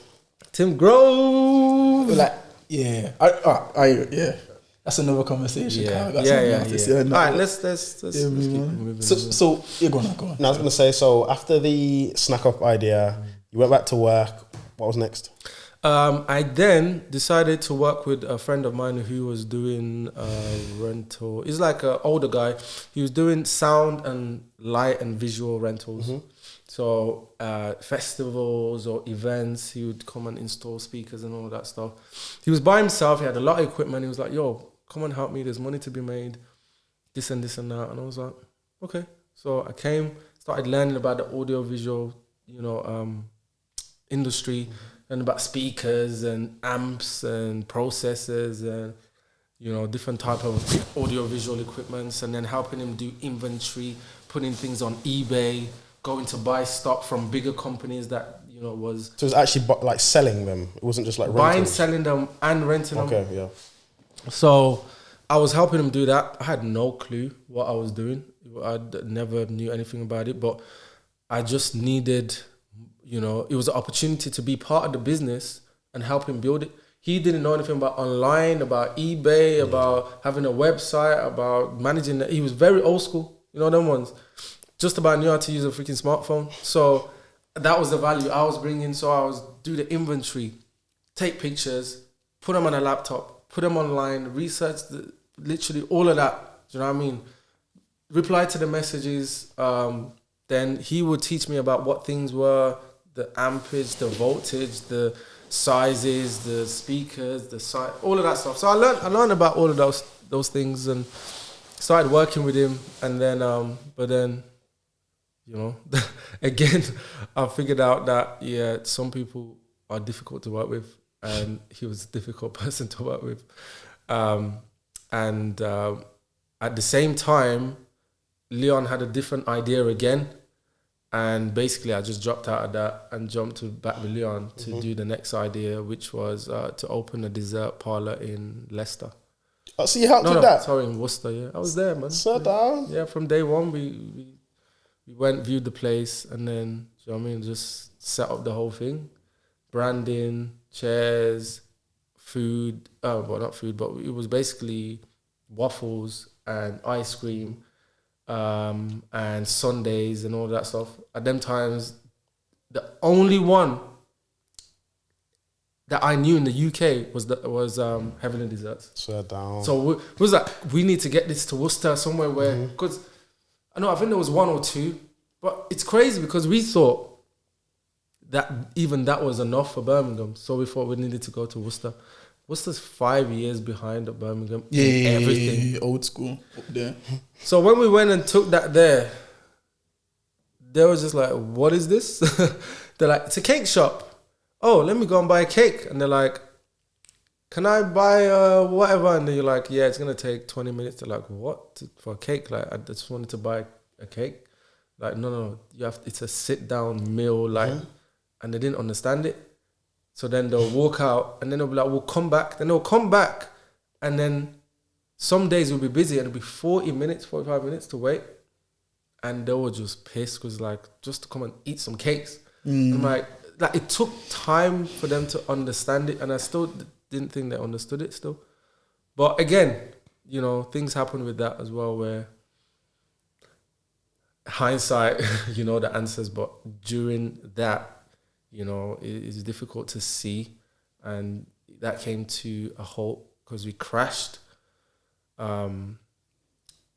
Put it this way, we didn't have reserves. Christmas came. Nobody came into the shop on Christmas. And we didn't know this, couldn't anticipate it. Like literally we opened July, August? Like booming, doing well. Summertime. Everyone's knowing about it, blah, blah, blah, blah, blah. November, okay, not bad. It is summer, isn't it? November, not bad. December, bro, what I mean, we had like one person a week. Like you just open all day and nobody will walk in. All day, nobody will. I'm like, what's going on? But at the same time, you've advertised that you open so many days and so many hours. So 2 weeks in, we're like, okay, we're cutting down the hours and closing certain days.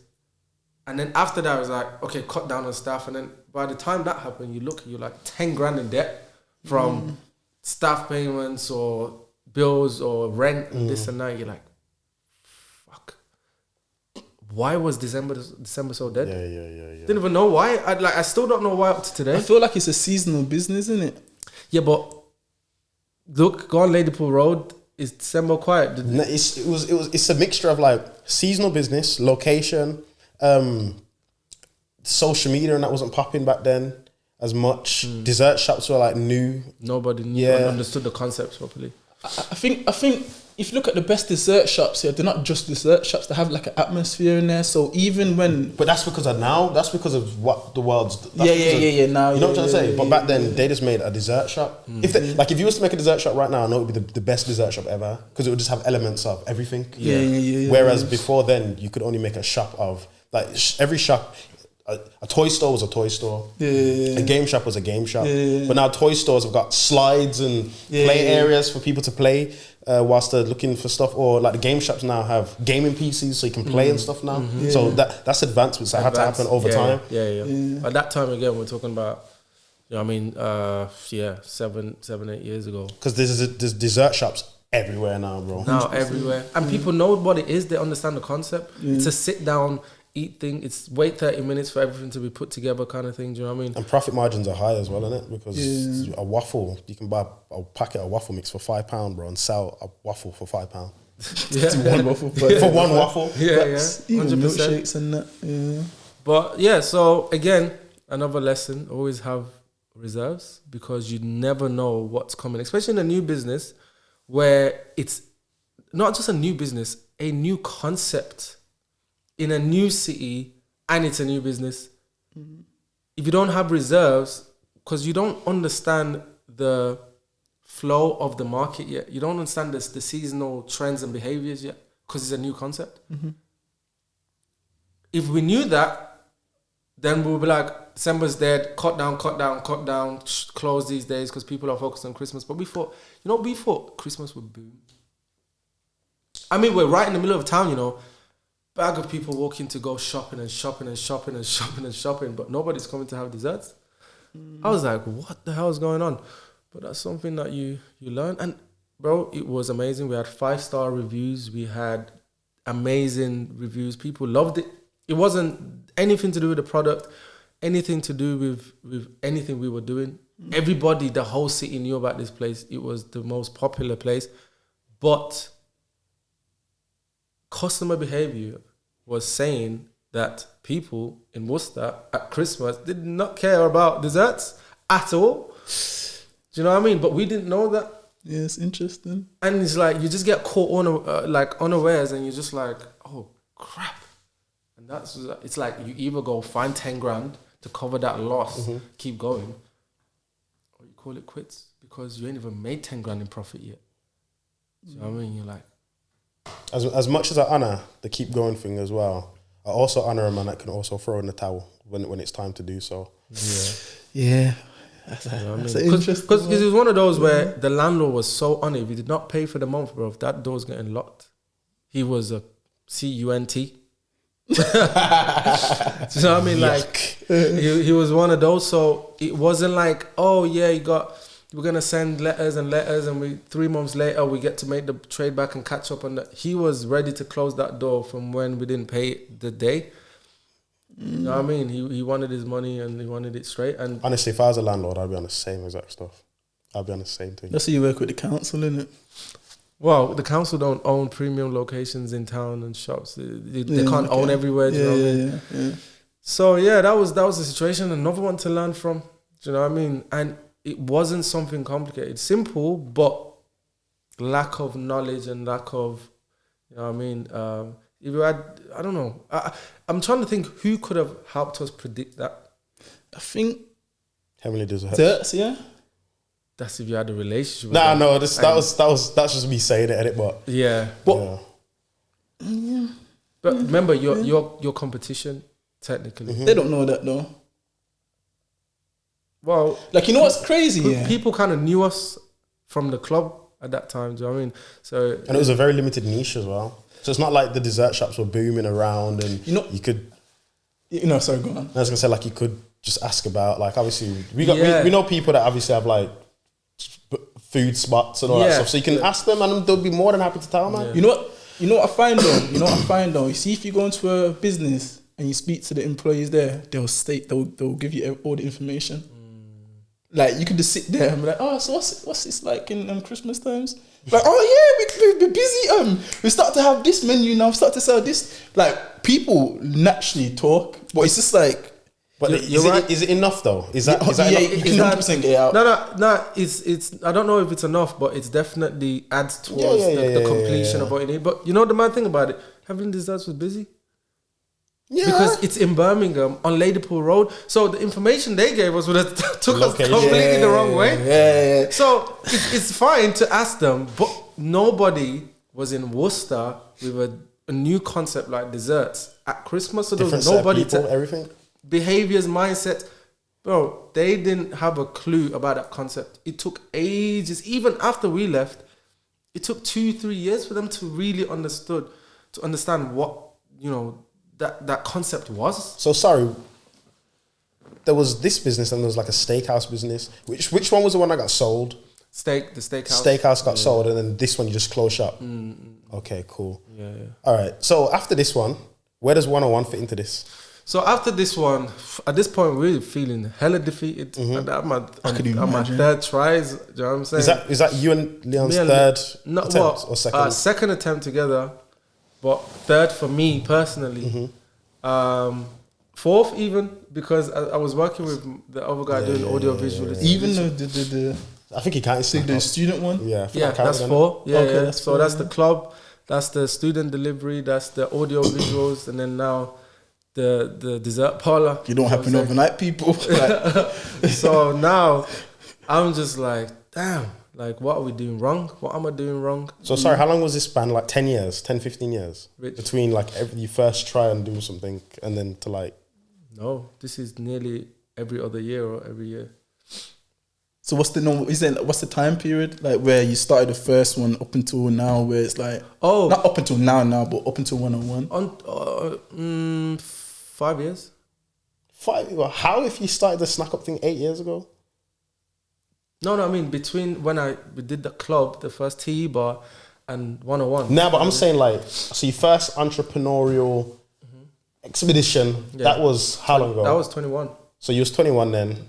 Yeah, 10 years. 10 years. 10 years till now. Yeah. That's what I'm saying. So I was just going off of what Hunter said about it don't happen overnight. Nah, it doesn't. And look, how many people that blow up in music tell you I've been doing this for 10 years? Yeah, 100%. Like, there's something about 10 years that's like a decade of learning is now you're ready. Yeah. It's crazy, right? But most of those things happen in 5 years. And then 101 happened for the last 5 years, basically. So it was quite cramped because I was just like, go back to work for a year, save up, bang. Go back to work for a year, save up, and that was what we was doing basically. Just because I knew, in between that, my mom would be like, just get a job, just get something stable. I told you about that club. You know them ones that I told you wasn't gonna work. I told you it was risky. Do you know what I mean? And then one-on-one was coming, he was like, I know how she's gonna feel about this one. And the mad thing is, when I deep, I'm thinking I could have just gave her that money for her mortgage and just, you know, would have just owned the house by then or something. Do you know what I mean? But I decided to go and risk it and lose everything. But I still believed in my vision, which is, you know, I might sacrifice 25 grand now or 30 grand now or 10 grand now, but I have a vision of 2 and 3 and 5 and 10 million. So yeah, maybe I'll lose all of that, but one day I'm going to crack something that's going to give us unlimited money or a ridiculous amount of money. The mortgage can wait, basically. Yeah. That's going to come anyway. That's going to come, and I'm not going to stop. She really tried to get me to just get a job and just settle and get something consistent and stable. But I was like, Mom, if I do this, I'm going to be trapped. I know what's going to happen. I'll get comfortable. I'll lose my drive and my awareness of the entrepreneurial enterprise space, and my risk tolerance will go down to 0, and I will get used to following orders and lose my creativity and my curiosity. Yeah, but you'll be more comfortable and stable. I'm just like, it's not happening. The house, Jason. Think about the house. That's literally it, innit? That's literally everybody's biggest worry, like in life, innit? Like the cars, whatever, but it's owning a home, innit? Owning a home is like the thing that everybody works for, realistically, innit? Yeah. So, but you know, shout out to my mom because she only wants the best. Do you know what I mean? She's only, and their job is to direct you into the path of least resistance and safety. That's their job. But if you're trying to be something great and phenomenal, that's the wrong way to go. And the path of least resistance for you is that path that's business and entrepreneurship. Because to man, it's a no-brainer, like risking money and losing money, getting in debt or whatever. I don't care. Like it is what it it is. What it is.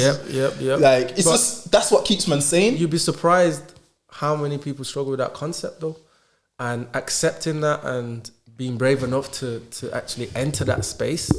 Some people are so scared of losing money, you know, for many reasons. Maybe for family reasons or for trauma reasons or because they don't believe that they can, if they lose it, they can make it. If they lose money from a job, they don't believe that they can make it outside of a job. So they're scared, you know what I mean? Many reasons anyway, but yeah, you'd be surprised how many people are still struggling with that concept of risking it and going through something difficult and having to, basically risk everything for potentially everything or losing everything. I always say it's both equal though. Like, it is equal. Failure and success are both equal. It's equal, yeah. I like that. Depends on you whether you can make success more of a possibility, don't it? But it's both equal. Definitely. Can't have one without the other, really, innit? Yin and yang, I guess. Yin and yang, bro. It's down to you, innit? But Putting the pieces together, you see how everything, all of these things just are telling you the same thing in different ways. That's a fancy fact. So like, one-on-one, a lot of people, I don't know if a lot of people know, but a lot of people know. You now left one-on-one. Oh, damn. Okay. Sorry. Do a lot of people know that? No, I thought you were just going to say it's like, it's the latest club. One of the latest clubs in the city. Or Wait, what did he say? So now you left one-on-one, innit? Oh, yeah. I've left one-on-one. I'm not part of one-on-one anymore, but one-on-one's still a part of me. Yeah. I like that. Yeah. I like that. So that's me right now. I've kind of left the nightlife scene and I'm focusing on things that are adding impact in the right spaces that I'm interested in or I want to add impact in, and also just more fulfillment. Do you know what I mean? More space to focus on fulfillment. So that's kind of where I'm at the moment. What are some things you think that you've learned from that business, the nightclub business or the nightclub industry / restaurant? Okay, there's some things that Interesting about nightlife. I feel like on the trend side of things and the society side of stuff, yeah, things like fashion and music, you're always at the forefront of. People's mindset and behaviors are interesting as well. You get to learn a lot about the way people think and what they value. And then there's also the dark side of it, which is there is a lot of sex, alcohol, and violence as well. And there's a lot of it goes deep. There's so many different. There's discrimination. There is materialism. You know what I mean? There is unhealthy levels of materialism. Yeah. There is so many delusions and judgment. A lot of judgment. You know what I mean? There's a lot of fake, or what would I say? The horrible amounts of fakeness, bro. Yeah. You know what I mean? Relationships that feel as solid as ever inside of a club, but when you walk out that club, it's as flimsy as a freaking ripped piece of paper in the wind. You know what I'm saying? Like, what? So yeah, there's so many different levels to it from an observational point of view. But because for me, you know, the center of all of it is the fact that we're running a business. So still focused on the business and money, but for everyone else that's around that, they're there to enjoy and be in it. So they're just soaking in all of these things with no real core value. Do you know what I mean? Like, for example, somebody who's out every week, like, what are you getting exactly? What's your core value from being out every week? Apart from spending money, you know, drinking alcohol, being promiscuous, or being part of all sorts of mix-up of madness with, you know, opposite sex, drugs potentially, fights or violence potentially, building some fake-ass relationships potentially, being self-conscious and feeling like you have to fit into a certain trend or fashion, or even like needing alcohol to like have confidence and stuff. You know, like that one for me is like brazy. Like obviously I get it, but then there's some people in there, like let's say especially women. Like I've spoken to some girls and stuff in like the club, and they're like, "Oh, I have anxiety." Like I met there was a girl the other night. She was like, "Oh, I've got really bad anxiety and stuff." And so I'm thinking like, why would you be in a club? Like I was just like, I get it. Like obviously she wants to do whatever, but she's like, I need to drink and that. But she's like proper like, but she's like, this is the only way I can be confident. And I'm thinking, nah. So basically, she wants to enjoy nightlife, but in her normal state, she has too much anxiety to enjoy it until she has alcohol, which just breaks down all the invisible traumas and things that she's going through, and just allows her true self to come out, and then she can be confident, or to maybe it connects you more to your alter ego as well. So then you can be like, hey, blah, blah, blah, blah, blah. But really, that's not you. This is the person in her mind that she wants to be. Yeah. And because you're under the influence, it's like you're not attaching it to the real you. You're just being this character. Temporarily. That's going to fade away after a few bottles of water. Yeah. And then you're back to, people. So like the way you describe that, then do you think, or would you say you fell out of love with the nightclub industry? Yep. It's because of the person that I am. Do you know what I mean? Like I'm literally, as I'm growing older, remember starting a business at 25, then you're hitting near 30, you're 28, 29. Me, I'm thinking, okay, like what have I achieved? And I count what I've achieved in the metrics of how much it impacts people in a positive way. That's how I count it. So I'm like, what have you achieved? And I'm like, I'm okay, that's not good enough. Do you know what I'm saying? Like, got the latest club in the city. Everybody knows about 101. I've made connections. What impact have you had on people? And I'm like, You was talking about this last night. We should have just recorded that phone conversation. We talking about this last night. Sorry. So at some point, I'm like, okay, I'm not saying that I regret what I've done, but I do know that moving forward, I want to have a more positive impact on people. And it's not in the club. You know what I mean? You can make up a way that it supports the theory of having positive impact by saying, oh, I've created a space where people can come and let go. They're depressed. They're this. They can just have Suffer a good anxiety.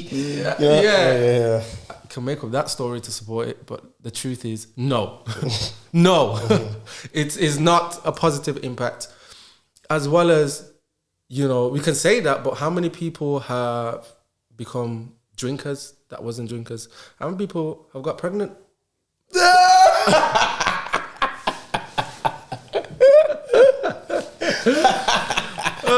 How many people have got in fights and I don't know, some people are permanently injured or Dead. whatever, dead, I don't know. How many people have ruined their relationships? How many people have spent the money they should be saving for their kids or their family or for the future? Do you know what I mean? Like, some people gonna turn this episode off right now. You know, it's gonna hit home too hard. This man doesn't know what he's talking about. Well, yeah, go on. Sorry. I'm not saying that if you go into the club, that's all you're gonna get. It depends on the person. Do you know what I mean? I was there long enough and was able to guard myself, you know, so I don't drown in all of those things. But And you was able to see it as well, happening in real time. But those things can really, you know, if you are a young cub in this world, you are so easily influenced. You go in there, you're gonna be. It's like a crocodile. That's it. How many young people have you seen? Too many. Exactly. Too many. Young And this is people, Mr. Sober, so this is naive, everything. come in there. Oh my God, they come again and again and again. 3 months later, they are a totally different person. And I'm like, wow, this shit is powerful. But if you're seasoned, experienced, strong-minded, know about things and life and yourself, you can be in that environment and not be too influenced. But what's the majority age of the nightlife of in nightclubs? 18 to 25. The most vulnerable stages where you still have so much to learn. So I can only imagine that it has impacted 70 or majority of people in a negative way. Still with good experiences, but a lot of bad habits. So it's just that I'm not saying, you know, going out is bad. I'm not saying we should cancel nightlife, but I am saying that for me personally, I want to change that, you know, only 30% of positive impact to 100%. So the things that I'm doing are 100% impacting people in a positive way, in an empowering way. That's just me. That's what I want to do, and that's why I felt like it was the time to step out and start building those things as well with all the experience and the mindset that I've acquired the last 10 years. So you're saying like all the positive stuff you want to do, you want to be impactful and all that stuff. You told me, well, obviously we know, but you're starting your own podcast, aren't you? I'm starting my own podcast, guys. Yay! Everyone's doing podcasts now. That's what we get in the comments, you know. Anyone can do a podcast now. We're like, yeah, you should give it a try. Listen, everyone can do a podcast just like anyone can post a picture. Like, what's your point? But if you're going to do it, it's a completely different thing. And stay on it. And how good are you going to do it? Because that's the real question. Because everyone can post a picture, no? We're all posting pictures. But do we all get the same amount of likes? Nope. Do we all have the same amount of followers? Nope. Do we all do... Everyone does things in different ways, and podcast is just another way of expression, just like your pictures, just like your videos, just like your art. That's not the point. The point is about quality. And if you find something quality, you listen to it. If the rest are not quality, you don't listen to it. It's simple, but allow people to express themselves. I think, I'm going to say his name. I was trying to avoid not to say his name. But Andrew Tate said this. Yeah. And I was speaking about this last night with Shaq. Like, there's people with 300,000 followers and podcasts and blah, blah, blah. But, like, do they actually say anything that have people think, like, that's changed my perspective? That's made me think, like, you know what I'm trying to say? Like, everyone can do it. Yes, everyone's doing it, but impacting it, like, actually people, we don't even get that many views, but people are saying to us, like, yo, you've changed how I thought about this particular thing. So, yeah, everyone's doing podcasts, but, like, are you actually having people think, like, yo, I'm going to do this different, or yo, you made me think different about this, like, that's the most important thing. Yeah. Or I believe, anyway. Exactly. And that's what I'm saying. And it's, you know, nobody's forcing anybody. Do you know what I mean? Just... Because the person who commented that I know they still watch the content and they still flip through our page. Yeah. And do you know what? It's okay not to like it. Just go and find something you do like. Yeah, it's fine. Like, but yeah, I when people say everyone's, I don't care. I don't care. I really don't care. I have something to say, and we're gonna say it. Exactly. And you know what I mean? Like, it's either gonna change people, impact people, catch the world's attention. Whatever it's gonna do, it's gonna do. But I have something to say. Yeah. And I know for sure you're gonna bring a different thing to the table anyway. So can you give us a quick summary of what your podcast is about? So my podcast is going to be based on 3 things really: entrepreneurship, spirituality, and health and well-being. Because that's me basically in a nutshell, and that's the things that I focus on developing in most cases. So that's the things I want to bring to the table and bring my own perspectives, my own lessons, my own advice and opinions, and obviously bring people that I respect and I feel like are doing something different or have something to offer and bring them onto the show so we can merge that and hopefully impact people, which is, like we said, the main thing that we want to do in it. So most important thing, I believe, anyway. Yeah, for sure. So yeah, I'm excited to do that because it's something, you know, speaking is something that I've always wanted to do. And I think this is a great way to start, really. Eventually, I want to be doing the arena shows, doing podcasts. Eventually, I want to be standing up doing speaking shows where, you know, I have something even more powerful to say and want to impact people's lives and people want to come and listen. That's what I want to get to. But for now, we can sit down and talk like this and still impact people through these amazing things called social media and platforms that can help us reach people. Do you know what I mean? So yeah.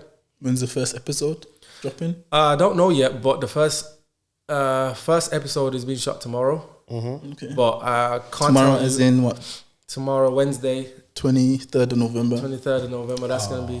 God, he's just put the time on it now. No. No, but now it's just kind of like... People are going to expect it. No, it's not going out there. Yeah, but it's being tomorrow. recorded then. Yeah. Do you know what I mean? So... Start a new year, maybe? I'm excited. Who knows? Do you know what? I don't think it would take that long. I think around Christmas, I might just hit you while you're at home, just bored at Christmas. I'll just be like, here, guys. My podcast here. So I'll think about it and see whether it makes sense. But by that time, I want to have done quite a few by then and stacked it up. So okay. Looking forward to it, but definitely will be tuning in. Yes, I hope it does what I want it to do, but I know that it will. Definitely will. Just make sure you have the mandem on it. Exactly. Just make sure you have the mandem on. Hey, don't worry about that. So, JEISO, the question that we ask all of our guests. Don't know if you know what I'm about to ask you. I think I know what you're about to ask me. Okay, so JEISO, what does last place mean to you, bro? Last place to me, and this is to me because, you know, like we said, it can mean different things. Last place to me represents the underdog. That's what I hear when I hear last place. I hear somebody who wants something, who is probably not in the position where they're fully equipped to have it or do it, but is determined to do it. So I'm at last place. I was at last place 10 years ago, but I'm at first place now. I was at last place yesterday, but I'm at first place now. But the reason why I like the fact it's last place is because first place is, it's a lifelong journey. Literally, so you come from last place and you spend your whole life trying to get to first place because first place is technically impossible. in my opinion of the way I'm looking at last place. So technically, we're all at last place trying to get to first place, and that is the journey of life. And in that middle part is where the magic happens, where it's, you know, you learn so much, you grow so much, you experience so much.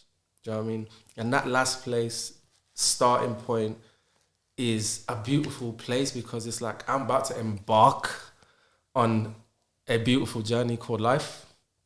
Do you know what I mean? And every day somebody's embarking. One thing we know is life is always starting. And yeah, so last place to me is the underdog, and I love an underdog place because it gives me that little grit, just like I'm gonna knock you off your place. It gives me just more amp. I like being the unknown person. I like coming by surprise. I like coming out of nowhere. I didn't expect that. I like all of that. Do you know what I mean? Moving in silence and then bam, you know. So the underdog, the last place, is a special position to be in, because it means, you know, the world is your oyster, you know, and there's this freedom to create. Okay, what do you want to do from here? The journey starts now. You know what I'm saying? So that's last place to me. That's what I think when I think about last place. Yeah. Like that still. You're going to press the button? No. We edit the gem in. Okay. Yeah. It's in the metaverse. It's in the metaverse. Yeah, that's smart. That's pre-edited. Yeah. That's pre-editing. Next time I see you doing random stuff on road, I know you interacting with the metaverse. Yeah. Exactly. I wouldn't know if you actually ever go mad, so don't. You know what I mean, if you basically. So fun is like, oh, Shat's going crazy. What the hell? Who does that? And you know what's mad? Now, the man them will be doing that. We'll be having a conversation. Yeah. The man them like, okay. Oh, so it's only we know what that means. But yeah. It's the metaverse gem that we're bringing up. Don't put somebody's booty on there. That's a good idea. I'll have to do that for your one now. There's a girl twerking. I'm poking up. Like, nah. What advice can you give us for like a young anybody that's trying to be like an entrepreneur, or like trying to start things, or like is interested in the journey, or things like that? I would say the first point is to try and gain clarity on yourself and where you're trying to go, and spend some time on it. I don't think people spend time enough clarifying who they are and where they're trying to go at any given point. It's really important because it paints the picture for you. People don't work on themselves enough to know exactly how they are, how they operate, what they're good at, and what impact they want to have on the world, or what impact they want to have, full stop. So if you don't know those things, how do you know where to go next? And how do you know it's the right thing to do?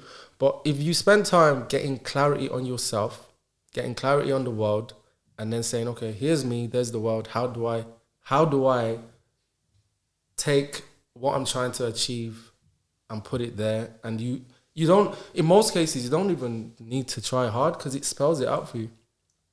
Do you know what I mean? Mm-hmm. So clarity is king. It's key. Once you get clarity in yourself, I think everything else is easy from there. Like, I know what I'm trying to do in the next 20 years because of clarity. How do you get that clarity though? Working on myself, like knowing who I am. How? By introspectively spending time with myself every single day, dismantling my actions, my perceptions, my emotions, and also the spiritual aspect, which is the things that have happened and why they've happened, how they've happened, and mixing that up together to give me some kind of a picture and a conclusion about who I am and what, this life wants for me, or in my case, I'll say what God wants for me. In my case, I can say that God wants me. I'll tell you my purpose. My purpose is to help humans become gods. You know what I'm saying? That's it. Simple. And God has blessed me with a mind equipped to be able to do that. To be able to not just inspire and motivate you, but to help you to understand yourself and the world better. Do you know what I mean? And when you can do that, you can become a god. Because to become a god, is to be in control of one's emotions, thoughts, actions, and be able to express yourself and create. Do you know what I'm saying? So That's humans, gonna scare a lot of people, but I was gonna say he's not saying become God. This isn't blasphemous. He's saying become a God. I mean, you don't want to go into that. Let's let people know. Some people are gonna be like, Because- what did he just say? What is the spirit inside you? Is not a manifestation of God. What? exactly. What do I know? But What do I know? what do I know for real? Yeah. So, but like I just said, I just told you on how to become a god. Really, it's to be in control of, and also to be independent. Your source of power has to come from within. You know what I mean? That spirit. Yeah, from within. If you have everything within you, and if you can use that and be in control of your life and your thoughts and your actions, then you are God. Like that means you're in control of your everything. Yep. So that's what I'm saying. So when we talk about God and people want to get all spiritual and sensitive about it, it's like they can think about it how they want to think about it. Resist the slave mind, like saying? Andrew Tate would say. Is it? There you go. Resist the slave mind. He loves this man, you know. No, but listen. If he's getting power from it, then power to him. No, of course. Resist the slave mind, blood. Andrew's the man still. Well, hot time. Because you know what it is, yeah? For you to say something like that, and the facts is, we got this spirit inside of us. Whatever we do, we create in our reality as we're doing it. And what does God do? Create the world. But people, the programming is like, no, I'm a human. I don't have a spirit. Well, Like I'm just a me human. I am nothing. Yeah. And it's like, okay, I also get that because I am a piece of spectacle, a dust. When you talk about the universe, in the eyes of God, I am nothing. God is everything, right? Yeah. Correct. But if I am part of God and I am made in the image of God, then I am also a God. I'm not saying I am as powerful as the God and the God, but I am also a God in my own right. Is your child not a human just because it's 6 months old or 1 month old? You're not going to call your child a human. It's a human being, just at a different level. So if God was, 10 foot and 10 foot 7 and you are 1 foot 2, whatever, like you're still part of God. You're still, it doesn't matter. So, And we can create life. We can take life. But it's a whole other conversation. Isn't it? what do I know? What do I know? Resist the slave man that Andrew Tate says. And I get the key is to not know anything but know a lot at the same time. So that is the impact that I want to have on the world, and the advice that I would give to anybody really is clarity. I think that's for everybody. Clarity, spend time with yourself introspectively, analyze yourself. The problem is that I have is people do this with businesses. What do? You have a business. They will analyze data. They will break it down. Departments, actions, sales, this, that. How do we market, reach this customer? You do that for a business, but you don't do that for yourself. People do that for other people as well. They'll do it for someone else, yeah. But you don't do it for yourself. Like, okay, why did I wake up early? Why did I wake up late? Why do I speak like this? Why do I don't speak like this? Why do I feel that way when someone says this? Do you know what I mean? Why am I good at this but not good at that? Why am I so angry about this? Or like there's so many things to analyze about yourself to understand the data, to be like, okay, I get it now. Why did this happen to me last year and this has happened to me this year? Why is it happening yesterday and tomorrow? Like there's so much to analyze, to understand. The only way to understand the business is to analyze it. The only way to understand yourself is to analyze yourself. Not critical, not judgment, just break it down so you can see the data. Now you can see yourself in in a metrical form and be like, oh, I see a consistency. I see a spike. I see a decrease. I see this. You know what I mean? And you'll be like, right, okay. And guess what? Straight away, you start having ideas. Seeing as you're God, you start having ideas on how to fix, how to change, how to adjust, how to move, where to go. And all these, now you're just somebody that knows where they're going. And there's something that people that know where they're going and what they're doing have. What's that? Confidence. Now you start moving with confidence because it's like, oh, where you going? I'm going there. What are you doing? I'm doing this. You don't need to think about it. You ask someone those same questions, where you going? I'm just walking around. And then I might come home, but then I might go town. Okay, that's not confident. What are you doing? I'm not sure yet. I might do this, but I might do that. I don't. That's not confidence. What are you doing? I'm doing this. Where you going? I'm going here. That's confidence. And when you know yourself and you know life enough, that's how it looks like to people. And you're like, wow, how come you're so confident? How come? It's because I just know who I am. I know where I'm going. I know what I'm doing. It's simple, like, do you know what I mean? Because I've spent time enough with myself to know who I am, how I am, and how I fit into what I'm trying to achieve, where to go first, where to go second, and where to go next. And that's why I look so confident or sound confident, because I've spent that time doing the analysis. Just like a business that you're going like, raw, this is running like clockwork. You man are sick. You're like, yeah, you know, how come, this is here, you go into a warehouse, they're making cars, this is doing that, pass to that, blah, blah, blah, and then the car's coming out there, you're like, this is the next level. But it takes analysis, and it also takes trials to then see where you went wrong, fix it, adjust it, and say, based on the type of car I'm trying to make, this is the kind of line I have to have. If you're making vans, the line is different. A sport car, the line is different. A family car, the line is different. So what do you want? And you can say, based on this type of person I want to be, these are the sort of habits, behaviors that I need to do. Yeah. So, but, like, before you even know who you want to be, you need to know who you are right now. Before you know where you're trying to go, you need to know where you are right now. How do you know that you want to go to town if you don't even know where you are? But I think, like we was talking about, like, clubbing and blah, blah, blah. All this is distractions from you spending that time on yourself, innit? Yeah, exactly. Like, when people are upset, depressed, or whatever, like, they drown those things. And those are the emotions that you use to kind of go to that place of self-reflection, innit? Well, it's like, say like depression or anger or something where you feel bad about is a hard rock, and you have to chip at it till you crack it open and you realize there's a cave inside, and that cave has the answers that you need.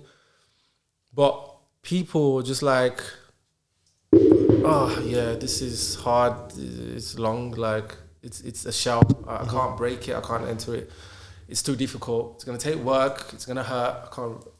But when you're by yourself and you're depressed, and you have to crack open that initial gate and open and go inside the cave, and that's where you're gonna see the answers to your problems. Because the shell is gonna be difficult, it's gonna be hard to crack. But once you crack it, inside there is everything. Most people give up at the shell. They give up at the gate. They give up at the entrance because it's just like, it hurts too much. It's difficult. But if you sit there long enough and you keep ripping it open, you're going to come out healed. facts. Do you know what I mean? But what people do is they leave it like that. And guess what? Your answers are sealed in a cave. And unless you open that cave, you're just going to have the same problems. You're not going to be healed.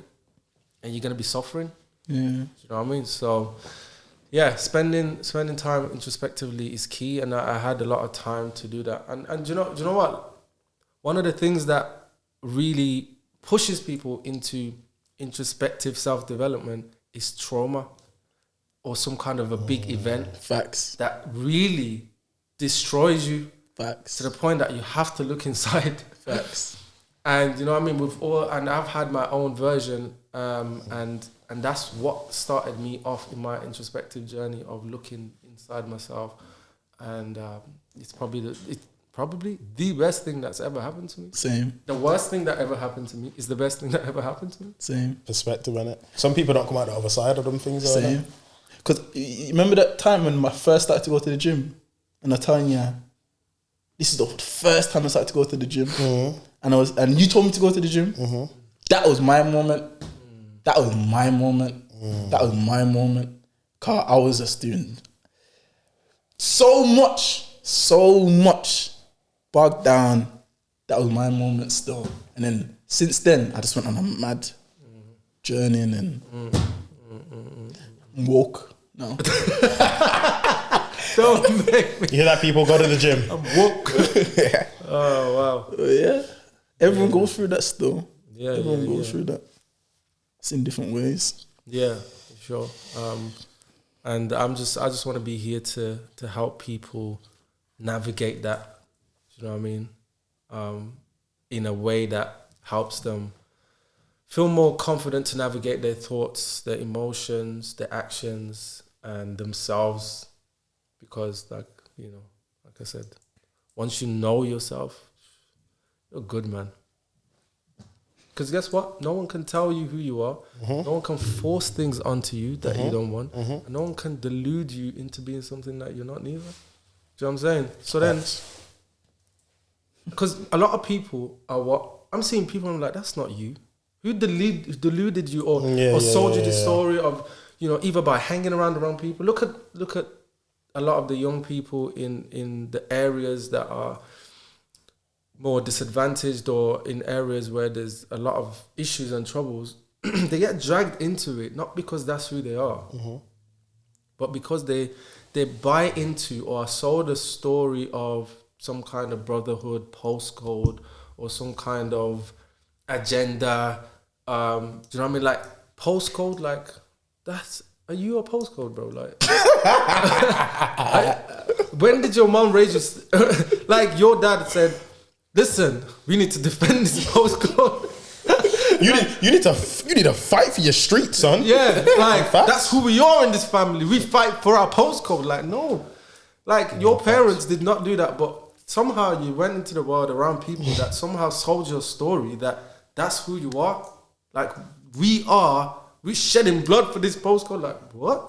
Like it's literally imaginations made people like create turf in like the areas, which is actually crazy, isn't it? You know what I'm saying? But if you know who you are before you left that house, if your parents instilled into you and helped you, or even maybe gave you a different identity that you attached to, say I said that you are say you are a footballer, or you are a speaker, or you are you're gonna be a pilot, whatever you are. If we stick to that, you can't be sold to be a postcode defender if you're supposed to be a pilot. Do you know what I'm saying? Like it's like that's a whole world champion, you're a boxer, or something else. But yeah, it's one of those. So the more you know yourself, the more people can't push their agendas and sell some different version to you, because you'll be like, no, that's not me. No, I know who I am. I ain't doing that. No way. You know what I'm saying? And it deters, it protects you. 100%. It protects you from people who, will come into your life and they'll see that gap. Like, oh, he doesn't. Let me tell him who he is so he can help me get to where I'm going. You know what I'm saying? And I tell this to people all the time. If you don't know who you are, people will tell you who you are.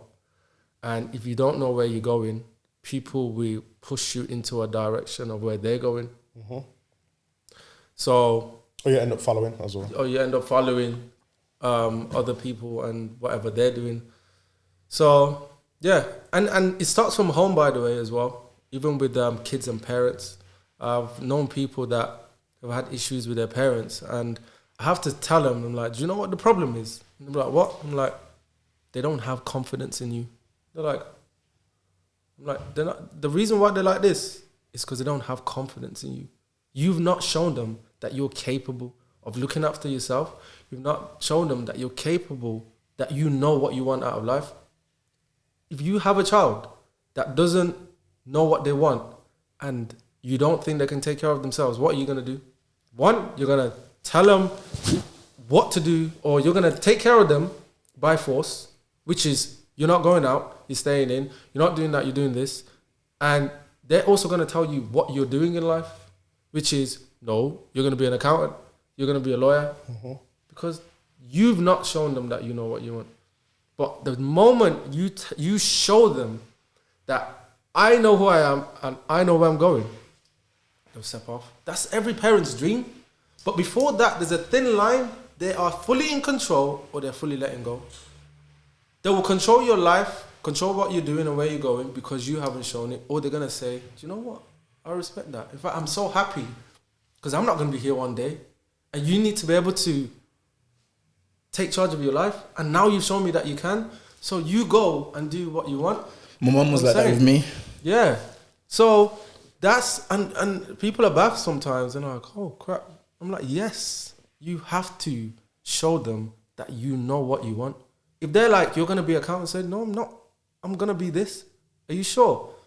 You're going to be this. Okay, fine. Tomorrow, you make sure that you show them why. If you want to be a footballer, you better be at training every day.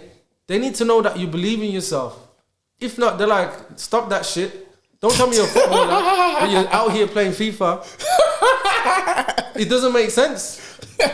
Don't tell me you're going to be an accountant, but you're freaking sleeping. Like, it needs to match up. And they'll get that confidence from there. So it starts from home. If you don't know who you are, your parents will take control of your life. Once they let you go, you then need to enforce that in your friendship group because your friends will take control of your life too if you don't know who you are and where you're going. And then, furthermore, in the society, you need to enforce who you are to the society. If not, the society will try and tell you who you are and where you're going. So there's like 3 different levels to it. Facts. We could go on forever, no blood. Ding, ding, motherfudging ding. Facts. So, and that's why I respect people who are authentically themselves. Both of you are very authentically yourself. I respect it. I think everyone needs to do that. It takes courage. And to ignore everything and just say, no, this is who I am. When everyone's saying, no, you need to dress like this, do this and do it like this. No, this is who I am. You know what I mean? Even when you don't fit in, this is who I am. And you have to literally do that. If not, you get swayed and carried into something else. So I always respect people who are authentic, authentically themselves, of course. As far as who you are is not detrimental to other people. You can't be out here just one bombing strangers. That's who I am. So what's wrong with you, boy? He's just like that, man. Like, you wouldn't take him any other way. You know, we're just walking around being all what? So yeah, as long as who you are is not detrimental to people. You can't be out here destroying people's mental state and say that's who I am. That doesn't make sense to me. Some people are like that, don't they? And people are like that. And then the mad thing is those people that actually have that mindset of saying that's who they are, while people who are actually good people are just not confident enough to say, you know, I'm going to be this person, and they're following trends. And then the people who are out here destroying everyone, they're like, no, that's who I am. Yeah, I've met a couple of people that I'm just a bit destructive. Like, I know I'm a bit self-destructive, but, you know, just take me or leave me. I'm just like... I'm saying, it's like the wrong people are owning their shit. Facts. All right, last question. Where do you see yourself in 5 to 10 years now? Oh, in 5 to 10 years, I won't lie, I see myself in Africa. I see myself in Nigeria. I see myself in a political movement, making changes to my country or my state, and being in a position to make things happen, basically. Simultaneously, I see myself as a very successful businessman with a lot of access to resources, money, contacts, and doing a lot of revolutionary stuff that, again, will impact people in a positive way, whether it's technology, creativity, health and well-being, in those 3 sections basically, and in spirituality. So expect that from me in 5 to 10 years for sure. We'll be watching. We're getting that from you now, bro. What you mean at a higher level? Higher level, yeah, 100%. in a bigger scale. And the political strategy is because the only way to make change in a way of society from an infrastructure level, especially in Africa, because it's not just the people needing this and that. It's also, we need good roads, we need schools, we need hospitals, we need resources, we need support. All of these things are needed as well to make a community thrive. So my strategy into getting into that is to be able to have an impact on those things, to develop the place. And especially when there's a scarcity of people that really actually care about the country. People have fallen out of love and faith, and they've lost hope in that place because of the corruption and the people that have taken advantage, starting from the white people all the way to the black people who are then taken over and just exploited the place themselves. Just talking about Akon. Yes, him too. Disguising that he's doing good stuff when he's just out for himself, really. I feel like I'm honestly one of the only people that actually really, really, really cares about black people, about Africa, about Nigeria, and about the place that I come from. Like, honestly, everyone else is just out here to rob the system. You know what I'm saying? So it's essential that you guys vote for me. When it's time. When it's time. When it's time. Vote for me. Campaign. You're going to get a lot of emails and stuff saying, we tried to vote for you, JEISO, but your name wasn't on the ballot or anything like that. 2032. Yeah? Say less. Coming. You got my vote. Man's going to vote from here, from Nigeria. Yeah. Oh, I do my little, what's it called? You change the IP address and that. Oh, that's smart. That's smart. Yeah. It's just not going to find a D-double on the system because you're not there. I'll make a fake name. Something. Anonymous vote. Something. Yeah. I might introduce international votes too. Yeah. Because you have half of Birmingham. Or man have to do some ancestry thing, bro. You probably got 50% Nigerian. There you go. You know what I'm trying to say? You can get your passport. Get your passport. See? Is that how it works? Yeah.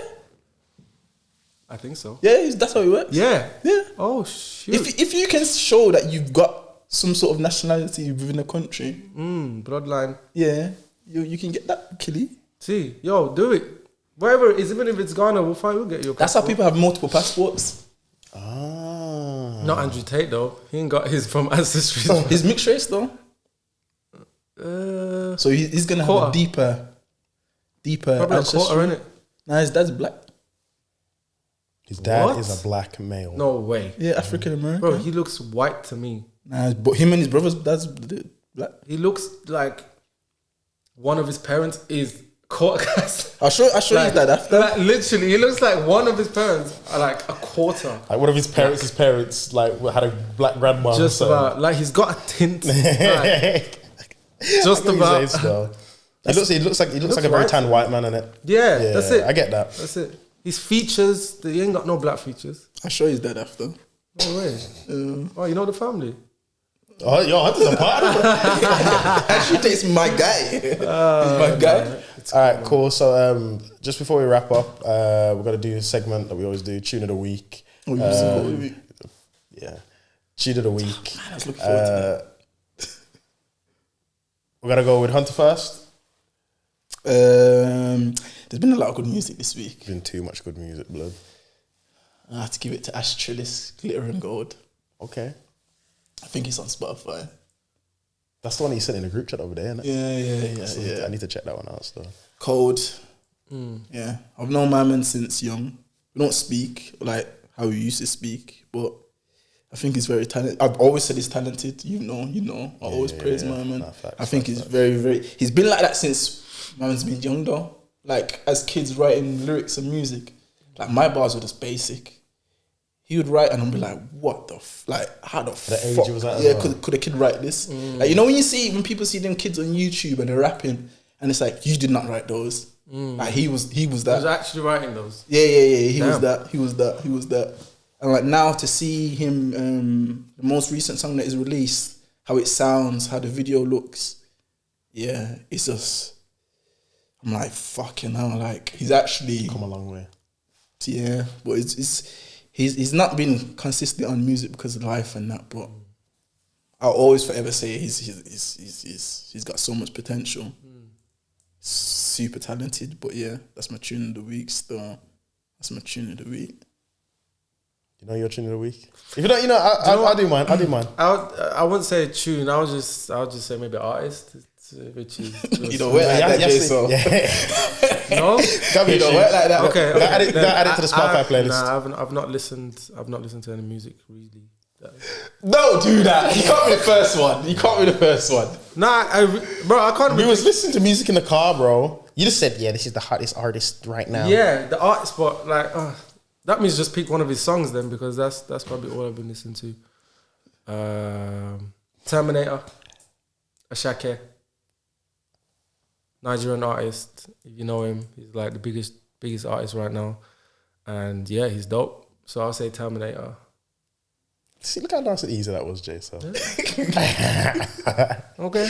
No, I thought he was gonna try and give us. I can't give a song of the week, but I can give an artist of the generation. I thought he was gonna try and give us. I was gonna like, oh, this geezer. That's what you do. So it's, how do you pronounce the name? Ashake. Ashake. So there's a silent H in there somewhere. Yeah. So yeah. Well, an invisible H, because it's not in there at all, is it? Yeah. So it's Yoruba. The S's have silent H's in them. Okay. Yeah. Okay. When they pronounce it. Ashake. Yeah. My tune of the week this week it's another one from Drake's album. It's the last tune on the album, the outro song. That outro tune is different for me, boy. What's it called? I guess it's F Me. F me. Yeah, like truck me. Oh. Yeah. You don't swear in it. Yeah. People will be thinking, why does this guy say truck and this and that? Like, Oh right.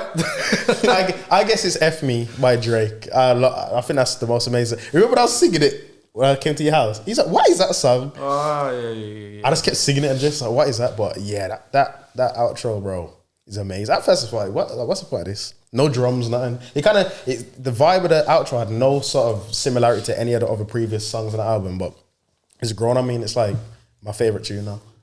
So yeah, that's my tune of the week. Amazing episode. no quote of the week this week. I was looking forward to that, man, but obviously time and shit, but yeah. Quote of the week. So is that a quote that you come across that's powerful or? It's basically On our page, innit? Yeah. Okay. We're not doing it though. We're not doing it. I mean, if you can get it out in 10 seconds, then by all means. I mean, I can give you a little something that I put on my Instagram. I think I said something like, in the end, well, there is no you and I. In the end, there's just an observer. Yeah. In the end, there's just an observer. So there's no you, there's no I.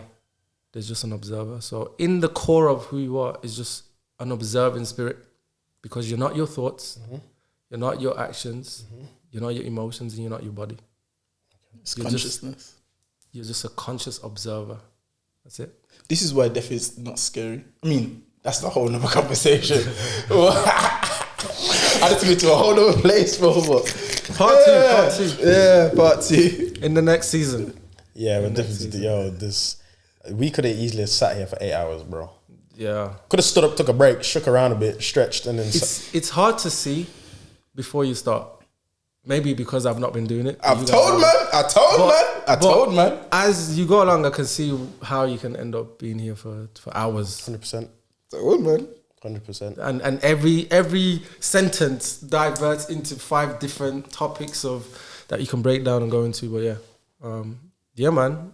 I think it was great. It was great being here, catching up with the boys. Yeah, you guys just keep doing what you're doing, and just keep trying to push how much impact you're having with your show, and hopefully more opportunities, more people that will bring more exposure. But yeah, it was a great one. It was a good one. And he plays a vital part in this as well. This is his studio. Yeah, I'm familiar with this environment. Yeah, so I appreciate you for letting us use this space as well. Always, so bro. good, man. Always, we bro. gotta bring each other up. You know what I'm saying? My back is always ready for somebody to stand up as long as they're trying to get to get somewhere higher. You know what I'm saying? So yeah, that's it. Appreciate you, bro. Appreciate it. Follow me. Oh yeah, social media. Tell them. Social media is JEISO T.A.G. Spell it out. JEISO.TAG. That's my Instagram tag and pretty much everything else. TAG stands for Think, Aim, Grow, which is what we are going to do and which is what we are doing and which is what we're inspiring people to do. So yeah, JEISO T.A.G. on everything pretty much. What's your podcast name? Are you gonna say it? Do you know what? For you guys, actually, I've not even put this out. I wasn't gonna ask because I knew it was gonna be like, I don't know, but because this is a special episode and this is the finale, I think I'll definitely reveal the name of the podcast. The podcast is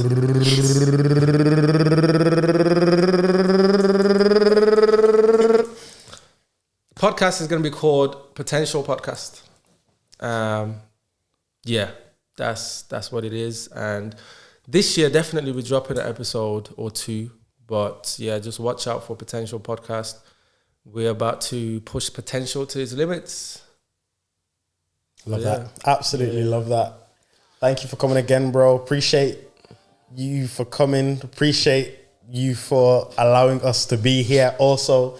Yeah, great episode. Yeah, but everyone for fucking ages. I know. Everyone like, comment, subscribe. Tell us what you think. Share. I'm sure this one will get about. Yeah. Anything you want to say, Tycoon? He's like a mute. What we're gonna say is peace, love, and light. Yeah. All of that good stuff. Thank you everyone for tuning in once more. And we're out. Yeah.